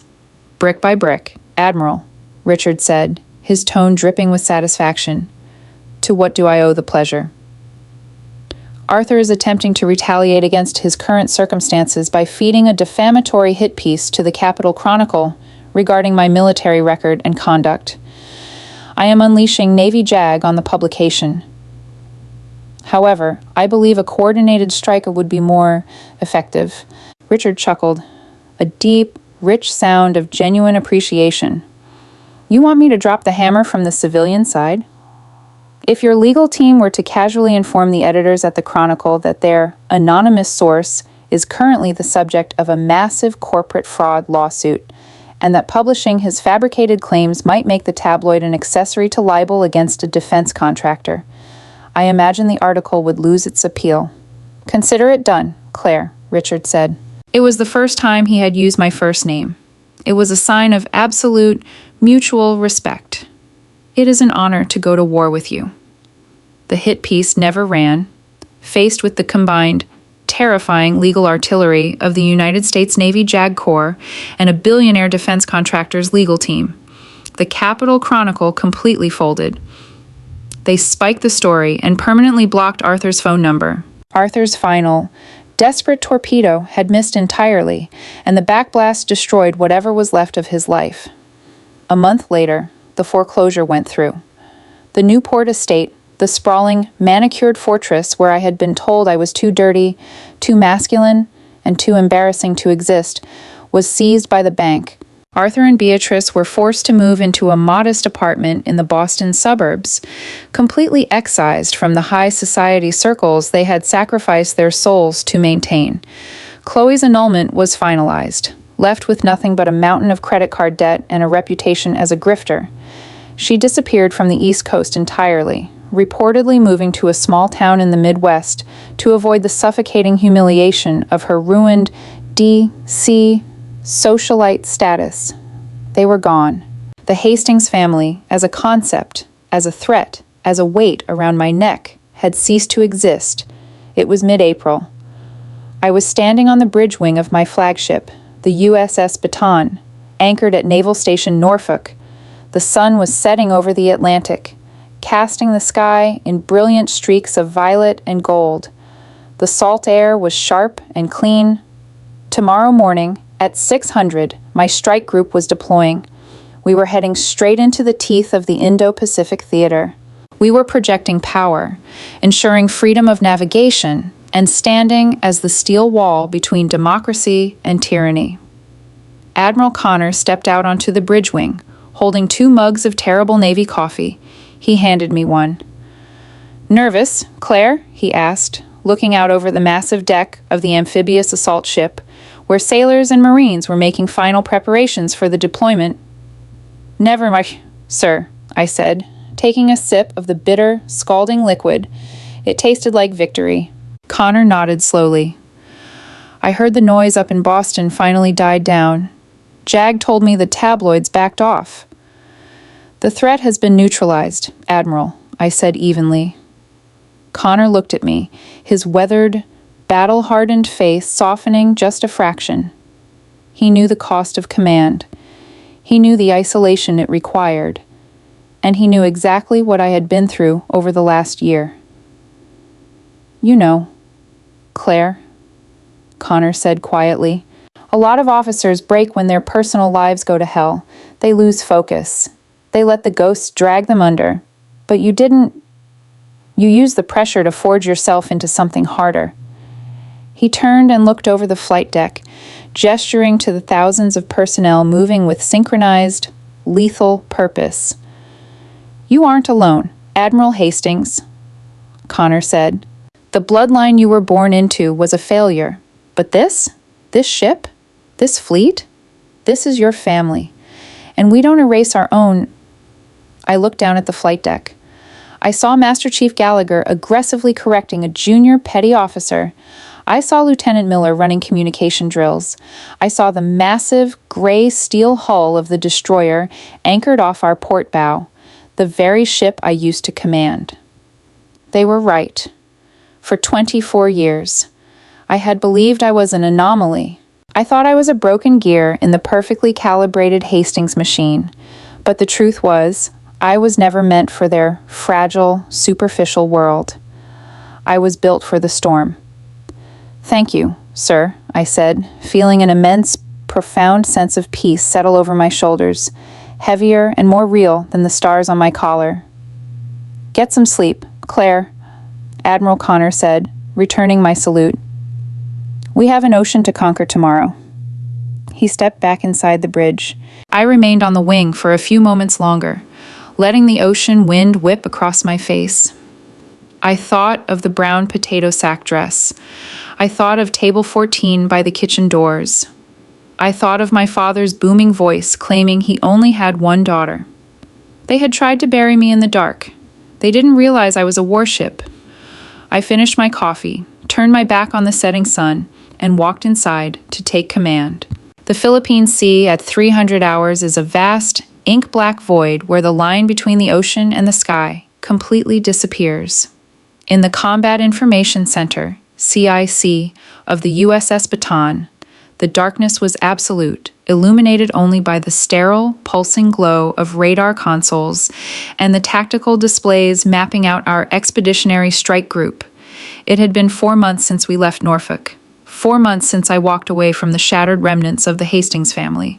In that time, the civilian world had ceased to exist for me.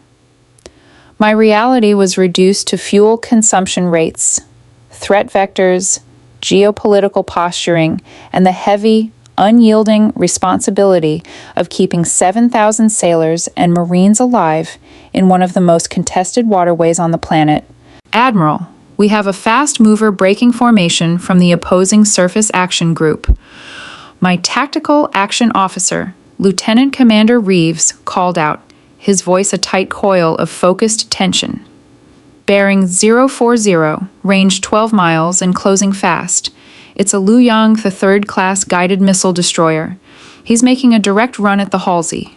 I stood behind the central console, my arms crossed over my chest, staring at the digital representation of the hostile warship cutting through our defensive screen. This was standard psychological warfare in this theater. The adversary wanted to see if the newly minted Rear Admiral would flinch, if she would alter the course of her billion-dollar strike group to avoid a collision. Is the Halsey holding her course? I asked, my voice calm, projecting a profound stillness into the highly charged room. Affirmative, ma'am. Halsey is maintaining heading and speed, but the Luoyang is accelerating. Range is now 8 miles. If he doesn't alter his vector in 3 minutes, we have a collision scenario. In the dark room, a dozen pairs of eyes briefly darted toward me. This was the razor's edge of international diplomacy. One wrong order, one panicked maneuver, and we could trigger an international incident. Have the Halsey sound the collision alarm, but do not deviate 1 degree from her current heading. I ordered. And Reeves? Illuminate the Luoyang with our SPY-6 fire control radar. Let's remind them we aren't just a cruise ship passing through. Aye, ma'am. Illuminating target. The moment the hostile ship's sensors registered that they had been painted by the most advanced targeting radar on Earth, signaling that our weapon systems were actively locked onto their hull, the digital blip on the screen hesitated for 30 agonizing seconds. The CIC was so quiet I could hear the hum of the ship's cooling fans. Then, Reeves let out a sharp breath. Target is altering course. Admiral, hard to starboard. He's breaking off. Opening range. Stand down from weapons posture. Reeves, maintain standard patrol speed, I said, uncrossing my arms. Flawless game of chicken, Admiral, Master Chief Gallagher murmured from the shadows near the bulkhead, a rare note of approval in his gravelly voice. They were just testing the perimeter, Master Chief, I replied. They know the rules of the road. They just wanted to see if we did. The adrenaline of the encounter slowly began to recede, replaced by the deep, bone-weary exhaustion of command. I was about to order the night watch to switch out when the communications officer approached me, holding a secured data pad. Admiral Hastings, flash message, ma'am, routed through Fleet Forces Command on the secure satellite uplink, the young ensign said, looking slightly confused. It's classified. Ma'am, but it's not from Pacific Fleet. It's from the Judge Advocate General's office and the Department of Justice. My brow furrowed. I took the data pad. The DOJ? Are we looking at an international maritime violation?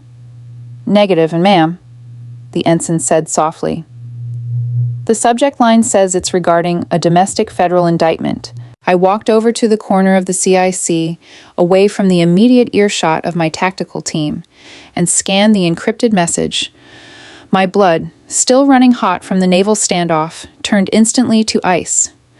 The message was from Captain Robert Lawson, the terrifying Fleet Forces JAG who had dismantled my father's attempt to smear me in the tabloids months ago. It was a formal summons. The FBI's white-collar crime division in Boston was requesting my immediate cooperation in a multi-million-dollar federal fraud investigation. The primary target of the indictment was Arthur Hastings. I stared at the glowing screen. I thought I had cut the anchor. I thought I had left them behind to drown in their own shallow, pathetic puddle of consequence. But my father had managed to reach across the globe, past my warships, and into my sanctuary. And according to the attached executive summary, he hadn't just lied about my existence, he had stolen it. 72 hours later, I was sitting in a windowless, lead-lined, sensitive compartmented information facility, SCIF, at Joint Base Pearl Harbor, Hickam. We had pulled in for a scheduled refueling and resupply, but my priority was the secure VTC, video teleconference, screen dominating the far wall. On the screen were two men sitting in a stark conference room in Washington, D.C. One was Captain Lawson, my JAG. The other was Elias Reed, a federal prosecutor with the Department of Justice, a man whose sharp eyes and grim expression suggested he had spent his career dissecting human greed.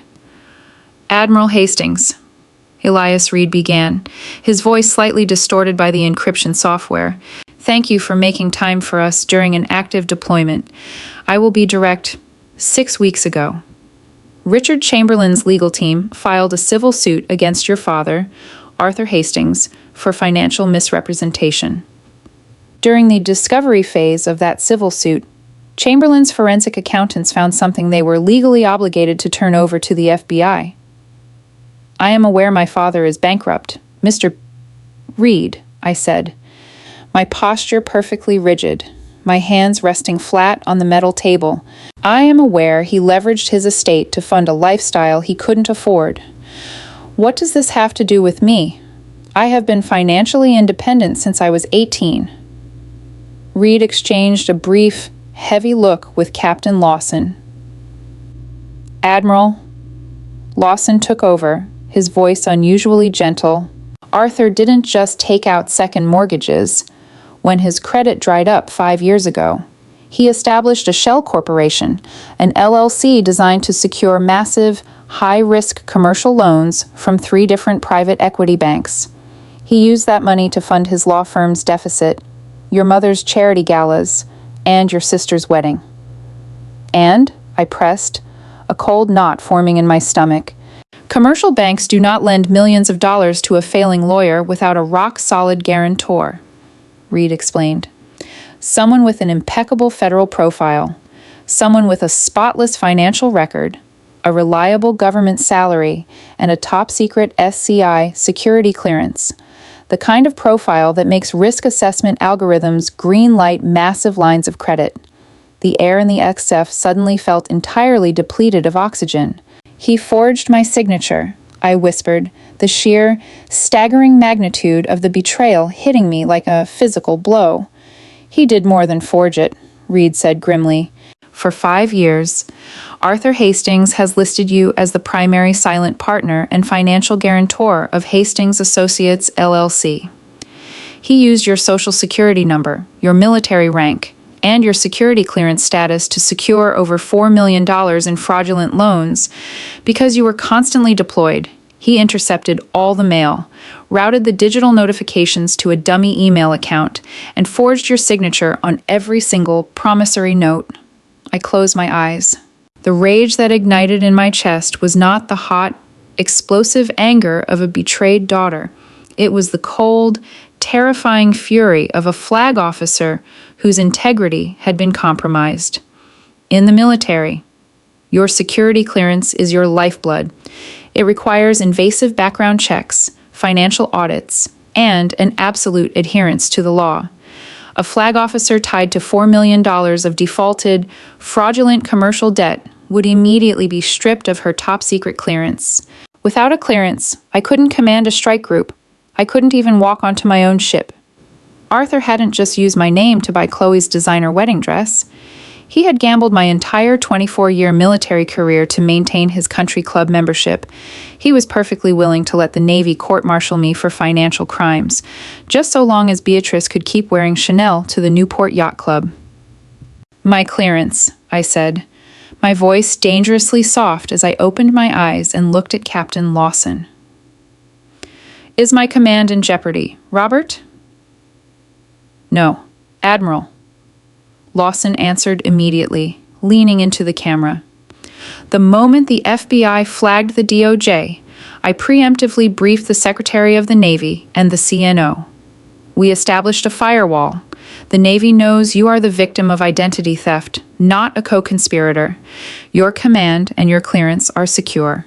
However, Reed interjected, Arthur's defense attorney is trying to muddy the waters. Now that Arthur is facing 20 years in federal prison for wire fraud, bank fraud, and identity theft, he is changing his story. Let me guess, I said, a bitter, hollow laugh escaping my lips. He's claiming I knew about it. He's claiming you signed the documents willingly. Reed confirmed. His lawyer is arguing that you are a disgruntled, estranged daughter who is now feigning ignorance to avoid financial liability after the LLC went bankrupt. They are claiming you came to Boston on multiple occasions while on leave and physically signed the loan agreements in his office. The audacity was almost majestic. It was so completely untethered from reality that it transcended lying and entered the realm of delusion. He wants to drag me down to save himself, I stated, staring at the screen. Yes, Reed said, which is why we need to depose you. Admiral, we need to lock in your testimony on the record to completely destroy his defense before this goes to a grand jury. When? I asked.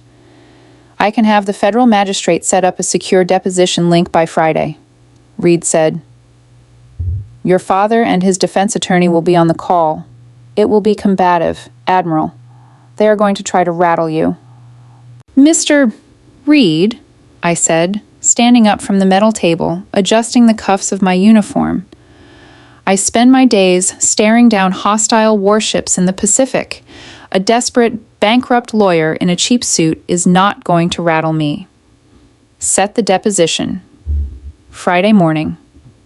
800 hours, Hawaii Standard Time. I was back in the SIF. The camera was active. The screen was split into 3 grids. In the top left, Elias Reed and Captain Lawson. In the top right, a federal magistrate judge. And in the bottom half of the screen sat Arthur Hastings. He looked terrible. The robust, booming patrician patriarch of the Newport elite was gone. He had lost weight. His skin was gray, his hair unkempt. He was sitting in a sterile lawyer's conference room in Boston, wearing an ill-fitting suit that looked like it had been bought off the rack at a discount store. Beside him sat his defense attorney, Mitchell Donovan, a slick, aggressive man who looked like he specialized in defending white-collar criminals who couldn't afford his actual rate. When Arthur saw me appear on the screen, in full-dress whites with the gold star gleaming on my collar, he physically flinched. He couldn't look me in the eye. He stared at his hands. The magistrate swore me in. State your name and rank for the record, the magistrate droned. Claire Hastings, Rear Admiral, United States Navy. Mitchell Donovan didn't waste any time. He leaned into his microphone, his voice dripping with condescension. Admiral Hastings, thank you for taking time out of your busy schedule of sailing around the ocean, Donovan began, instantly trying to establish a disrespectful baseline. I'll get right to it. You claim you had no knowledge of Hastings Associates, LLC, yet your signature is on 3 separate multi-million-dollar loan agreements dated October 12, 2018, April 4th, 2021, and November 15th, 2023. Are you asking this court to believe that your own father committed a federal felony to forge your name? I am not asking the court to believe it. Mr. Donovan, I said, my voice projecting the absolute, chilled authority of a strike group commander. I am stating it as empirical fact. Is it not true, Admiral, that you have a deep, personal vendetta against my client? Donovan pressed, raising his voice. Is it not true that you were so jealous of your sister's wedding that you showed up uninvited in a military uniform to cause a scene and humiliate your family, and now, out of sheer spite, you are lying to the FBI to see your father put in prison? Objection. Elias Reed snapped. Counsel is badgering the witness and introducing irrelevant family dynamics. I will allow the question, Mr. Reed, the magistrate said. The defense is attempting to establish motive. Admiral, you may answer. I looked directly at the camera. I didn't look at Donovan. I looked straight at Arthur. My father is not going to prison because of family dynamics. Mr. Donovan, I said smoothly. My father is going to prison because he is a remarkably sloppy criminal. Donovan scoffed. Sloppy? We have 3 notarized documents with your signature. Admiral, are you claiming you weren't in Boston on those dates? Because my client remembers you visiting his office while on leave. I don't need to claim anything, I said. Reaching for a sealed manila folder I had brought into the SIF, I opened it and extracted 3 pieces of paper bearing the official, embossed seal of the Department of Defense. Mr. Donovan, do you understand how military deployment logs work? I asked. Donovan frowned. I fail to see the relevance. The relevance, counsel. I cut him off, my voice cracking through the speakers like a whip. Is that the United States Navy keeps a precise, minute-by-minute, GPS-verified log of where its commanding officers are at all times.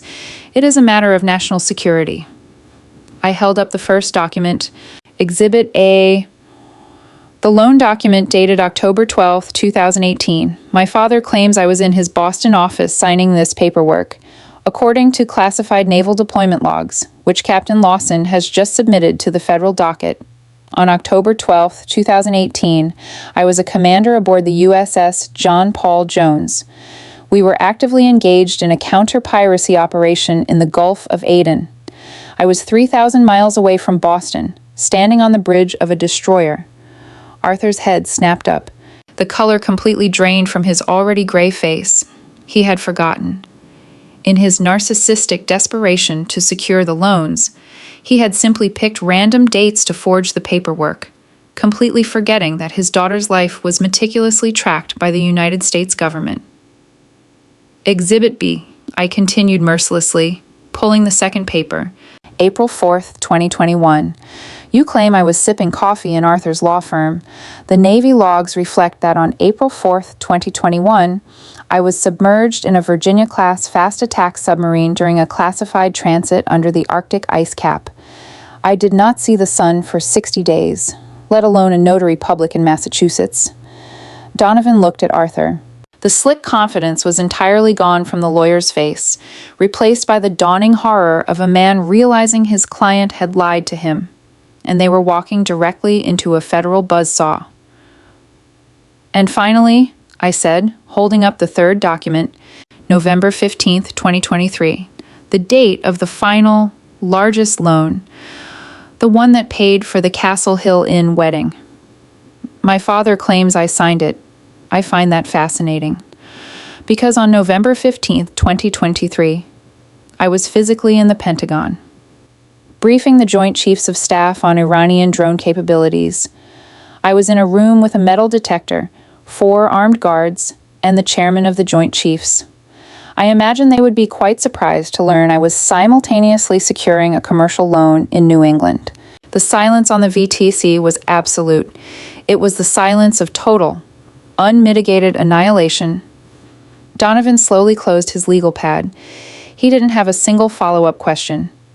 There is no cross-examination that can break a classified Department of Defense deployment log. Arthur looked at me through the screen. His eyes were wide, filled with a pathetic, whimpering terror. The illusion was gone. The old money facade, the country club arrogance, the absolute certainty that he was the smartest man in the room, all of it had been systematically dismantled by the very daughter he had tried to erase. He had tried to use my invisible ghost to fund his life, and my ghost had just returned to bury him. Claire, please. Arthur mouthed silently at the camera. A final, pathetic beg. I did not blink. I did not show an ounce of pity. If the defense has no further questions for me, I said, addressing the magistrate. "I have a strike group waiting for my orders." "No further questions." "Admiral," the magistrate said, his voice laced with profound respect. "Thank you for your service. You are excused." I reached forward and severed the connection. The screen went black. I sat in the sea for a long moment, the hum of the air conditioning the only sound. The war with my family was officially, irrevocably over. There were no more battles to fight. Arthur was going to federal prison. Beatrice would likely be implicated as an accessory. Chloe was a ghost in the Midwest. The Hastings family had spent 24 years trying to make me disappear. In the end, they had only succeeded in erasing themselves. I stood up, picked up my cover, and walked out of the lead-lined room and into the blinding, beautiful Hawaiian sun. Master Chief Gallagher was waiting for me by the Humvee. "Everything squared away with the civilians." "Admiral?" Gallagher asked, opening the door for me. "Squared away, Master Chief," I said, looking out toward the harbor, where the gray hull of my flagship waited. "Take me back to the ship. We have work to do." The Pacific Ocean does not care about the trivial, fabricated dramas of high society. It is a harsh, unforgiving arena that demands absolute competence. For the next 8 months, I gave it exactly that. While my strike group conducted multinational freedom of navigation exercises, integrating Allied warships into our defensive screens and projecting an iron wall of deterrence across the Indo-Pacific, the civilian world back in Massachusetts was delivering its final, crushing judgments. I did not attend my father's federal trial. The United States Navy does not halt strategic deployments, so a flag officer can sit in a courtroom gallery and watch a biological relative face the consequences of his own arrogance. I received the updates via encrypted, classified data bursts from Captain Lawson, who monitored the proceedings on behalf of Fleet Forces Command, to ensure my security clearance remained entirely insulated from the blast radius. The trial was a bloodbath. My father's defense attorney had attempted to suppress the Navy deployment logs, arguing they were inadmissible due to their classified nature. He was swiftly, brutally overruled by the federal judge. Once the jury saw the undeniable, government-verified proof that I was submerged beneath the Arctic ice cap, on the exact day my father claimed I was sitting in his Boston office, signing a multi-million-dollar commercial loan, the case completely collapsed. The jury deliberated for less than 4 hours. The encrypted message from Captain Lawson arrived while I was in the Combat Information Center of the USS Baton, overseeing a night ops flight launch. Target neutralized. The message read, "Adopting the military vernacular Lawson knew I preferred. Guilty on all 14 counts. Wire fraud, bank fraud, aggravated identity theft. The judge was entirely merciless. Sentenced to 180 months in federal lockup, no possibility of early parole. He was remanded into custody immediately. 15 years.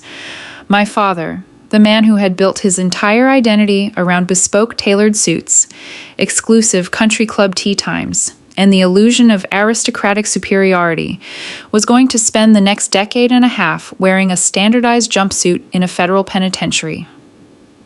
But it was the addendum to Lawson's message that truly revealed the universe's profound sense of poetic justice. It detailed Beatrice's fate. My mother had avoided prison time.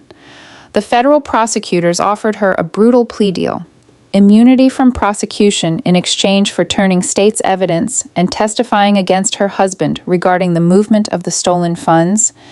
Beatrice, ever the survivor, had immediately thrown my father to the wolves to save her own skin. But immunity from prison did not mean immunity from ruin. The federal government seized absolutely everything they owned under asset forfeiture laws. The Newport estate, the Mercedes, the jewelry, the offshore accounts, it was all liquidated to pay restitution to the defrauded commercial banks and the Chamberlain families and Aerospace Corporation. Beatrice was left entirely destitute. The high society elites she had spent decades worshiping immediately excommunicated her. To them, she wasn't just broke, she was radioactive. According to Lawson's investigators, Beatrice had been forced to move into a tiny, unrenovated studio apartment in a working-class neighborhood she used to mock. And because she had no savings and no marketable skills, she was forced to find employment at 62 years old. She had taken a job as a front desk administrative assistant at a mid-tier, high-volume dental clinic in a strip mall. I stood in the dim, blue light of the CIC, reading that line over and over again.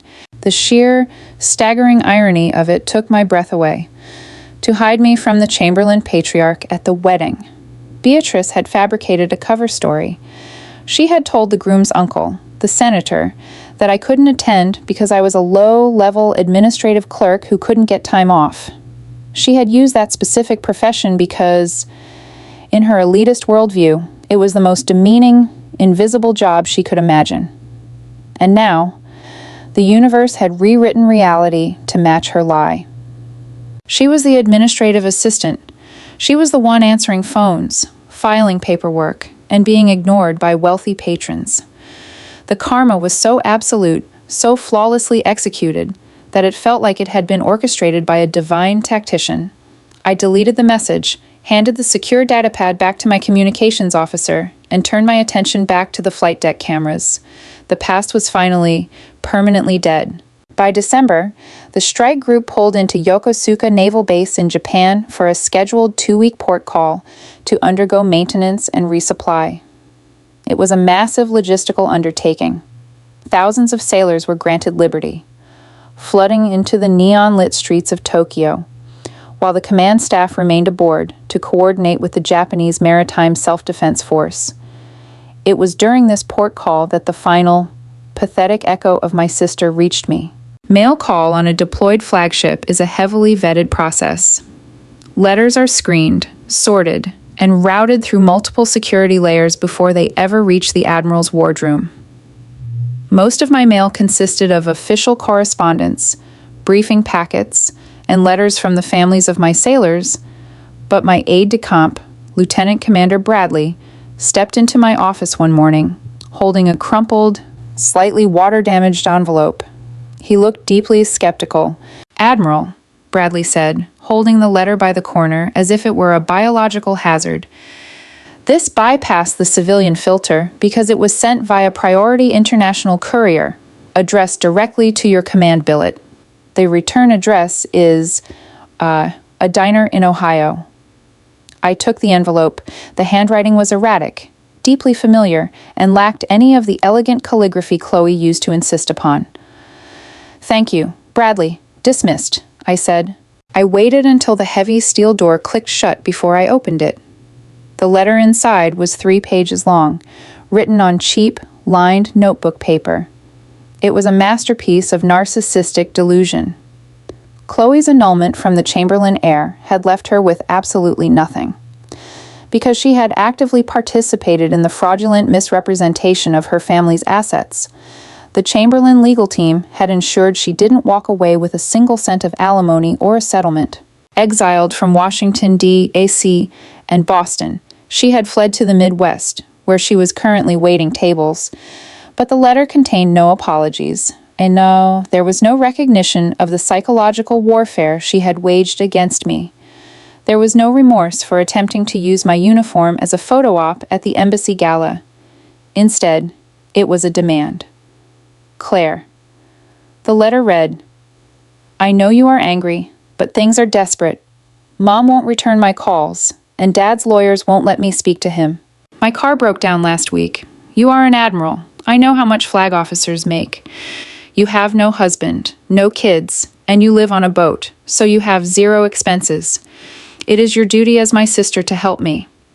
I need $40,000 to clear my debts and get a new apartment. Wire it to the account below. We are family. Claire. You can't just abandon me when I'm at rock bottom." I read the letter twice. I didn't feel angry. I didn't even feel pity. I just felt a profound, clinical fascination with the sheer resilience of her entitlement. She had tried to erase me when I was an embarrassment. She had tried to exploit me when I was a status symbol. And now, at rock bottom, She was trying to extort me under the guise of the very family loyalty she had spent her entire life violating.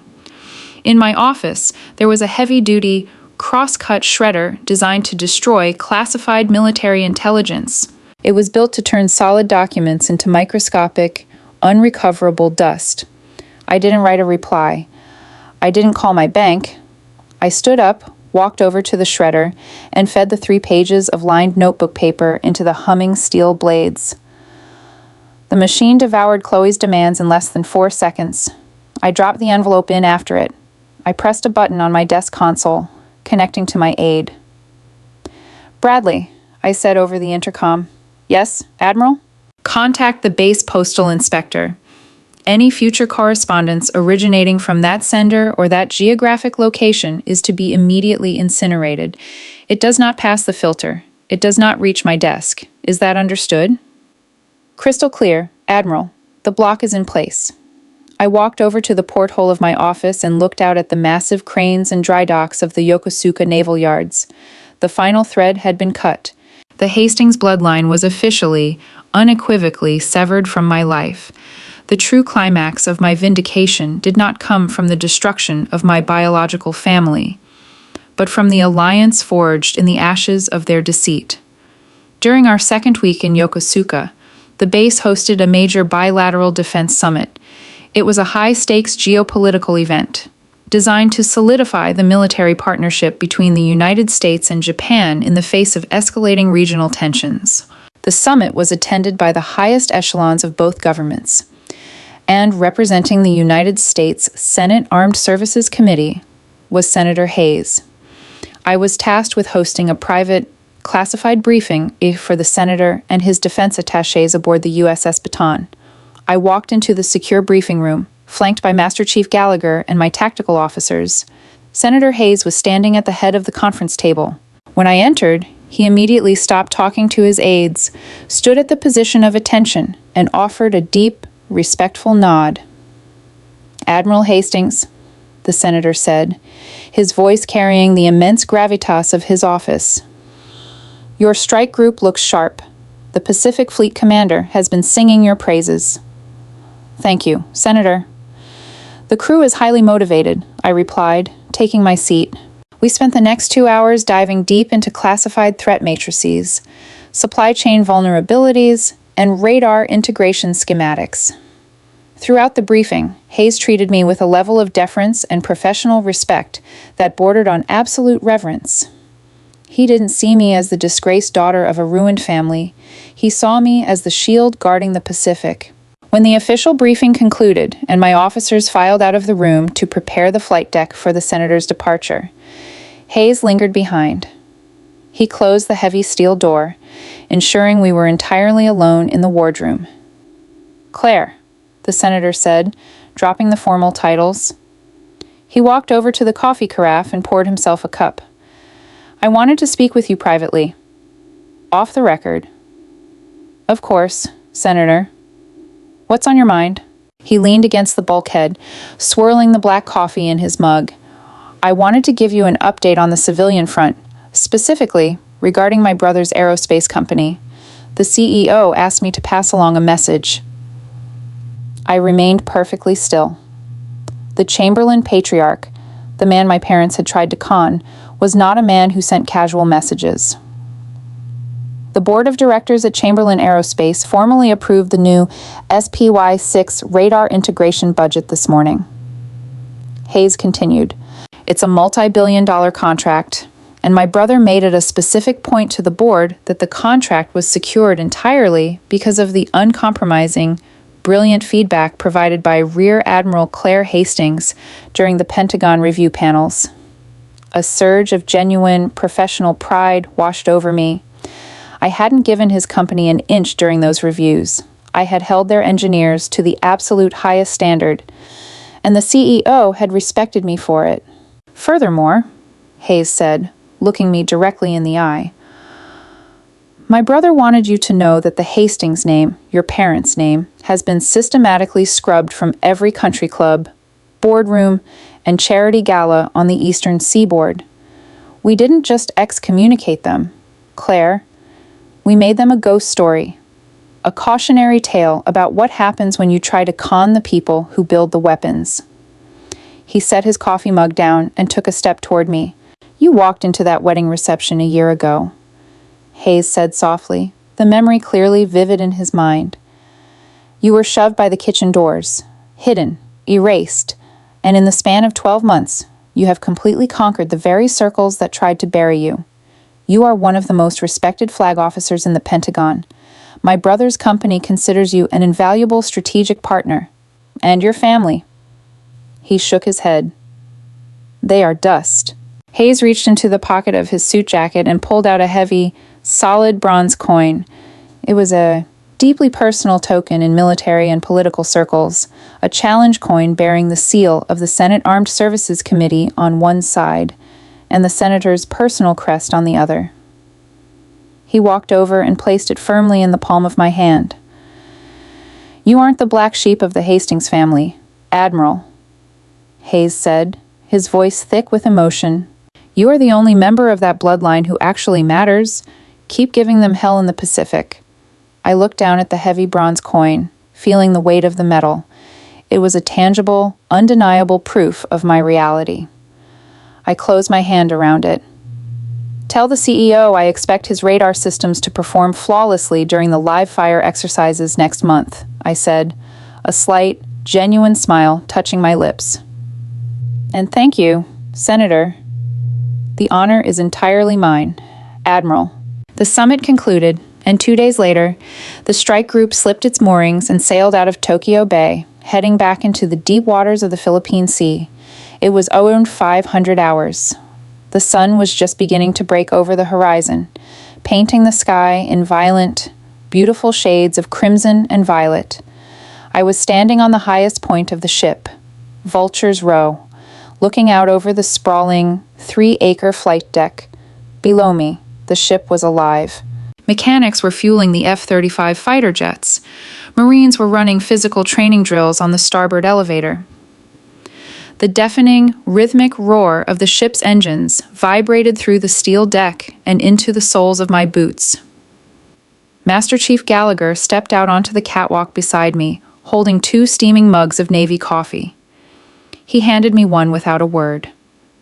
We had an unspoken understanding, forged in the intense pressure of command. Beautiful morning for a deployment, Admiral, Gallagher rasped, his eyes scanning the horizon with the eternal vigilance of a man who has spent his life at war. It is, Master Chief, I agreed, taking a sip of the bitter coffee. I looked at the men and women moving below me. I saw sailors of every background, every race, every creed, operating with absolute, lethal synchronization. They didn't care about pedigree. They didn't care about designer gowns or country club memberships or the shallow, fragile illusions of the Newport elite. They cared about duty. They cared about integrity. They cared about the sailor standing next to them. For 24 years, I had let my biological family dictate my internal narrative. I had let their disgust shape my armor. I had believed that because I didn't fit into their pristine, manicured world, I was somehow defective. I had allowed them to exile me to the margins of their lives, accepting my role as the invisible daughter, the embarrassing secret they kept locked away while they paraded my sister around for society photographers. But as I stood there, feeling the immense, terrifying power of the warship beneath my feet, I realized the absolute absurdity of their worldview. They thought they were the pinnacle of society. They thought their leveraged estate and their fake smiles made them royalty, but they were nothing but paper tigers, dissolving the moment they were exposed to the rain. They tried to erase me because they were terrified of me. They were terrified of a woman who didn't need their approval, who didn't need their money, and who couldn't be controlled by their toxic social algorithms. They hid me by the kitchen doors because they knew, on some primal level, that if they let me into the light, I would completely eclipse them. And I had. Arthur was in a federal prison cell, his legacy reduced to an inmate number. Beatrice was answering phones in a strip mall, stripped of the wealth she had sacrificed her soul to attain. Chloe was serving coffee in a diner, entirely forgotten by the billionaires she had tried to manipulate. They had spent my entire life trying to write me out of their story, but I had written my own. I looked down at the gold star on my collar. I felt the heavy bronze challenge coin in my pocket. I heard the roar of a fighter jet launching off the catapult, tearing through the sky with earth-shattering force. I wasn't the ghost of the Hastings family. I was the storm that leveled their house of cards. "Set course for the Taiwan Strait, Master Chief," I said, turning away from the railing, my eyes fixed on the horizon. "Let's go do our jobs." Aye, Admiral," Gallagher replied, a fierce, proud grin splitting his weathered face. Setting course. I walked back into the bridge, surrounded by the found family I had forged in steel, leaving the ghosts of my past drowning in our wake. And that is how you completely obliterate a toxic family without ever raising your voice. Admiral Hastings proved that while a family can try to erase you, they can never sink a warship. The absolute poetic justice of her mother ending up exactly where she lied about Claire being is pure perfection. If you love this story of ultimate revenge, unyielding integrity, and instant karma, hit that like button right now. Share this with anyone who needs a reminder to never shrink themselves to fit someone else's narrative. Don't forget to subscribe and drop a comment below. What was the most satisfying moment of the Admiral's victory for you? See you in the next video.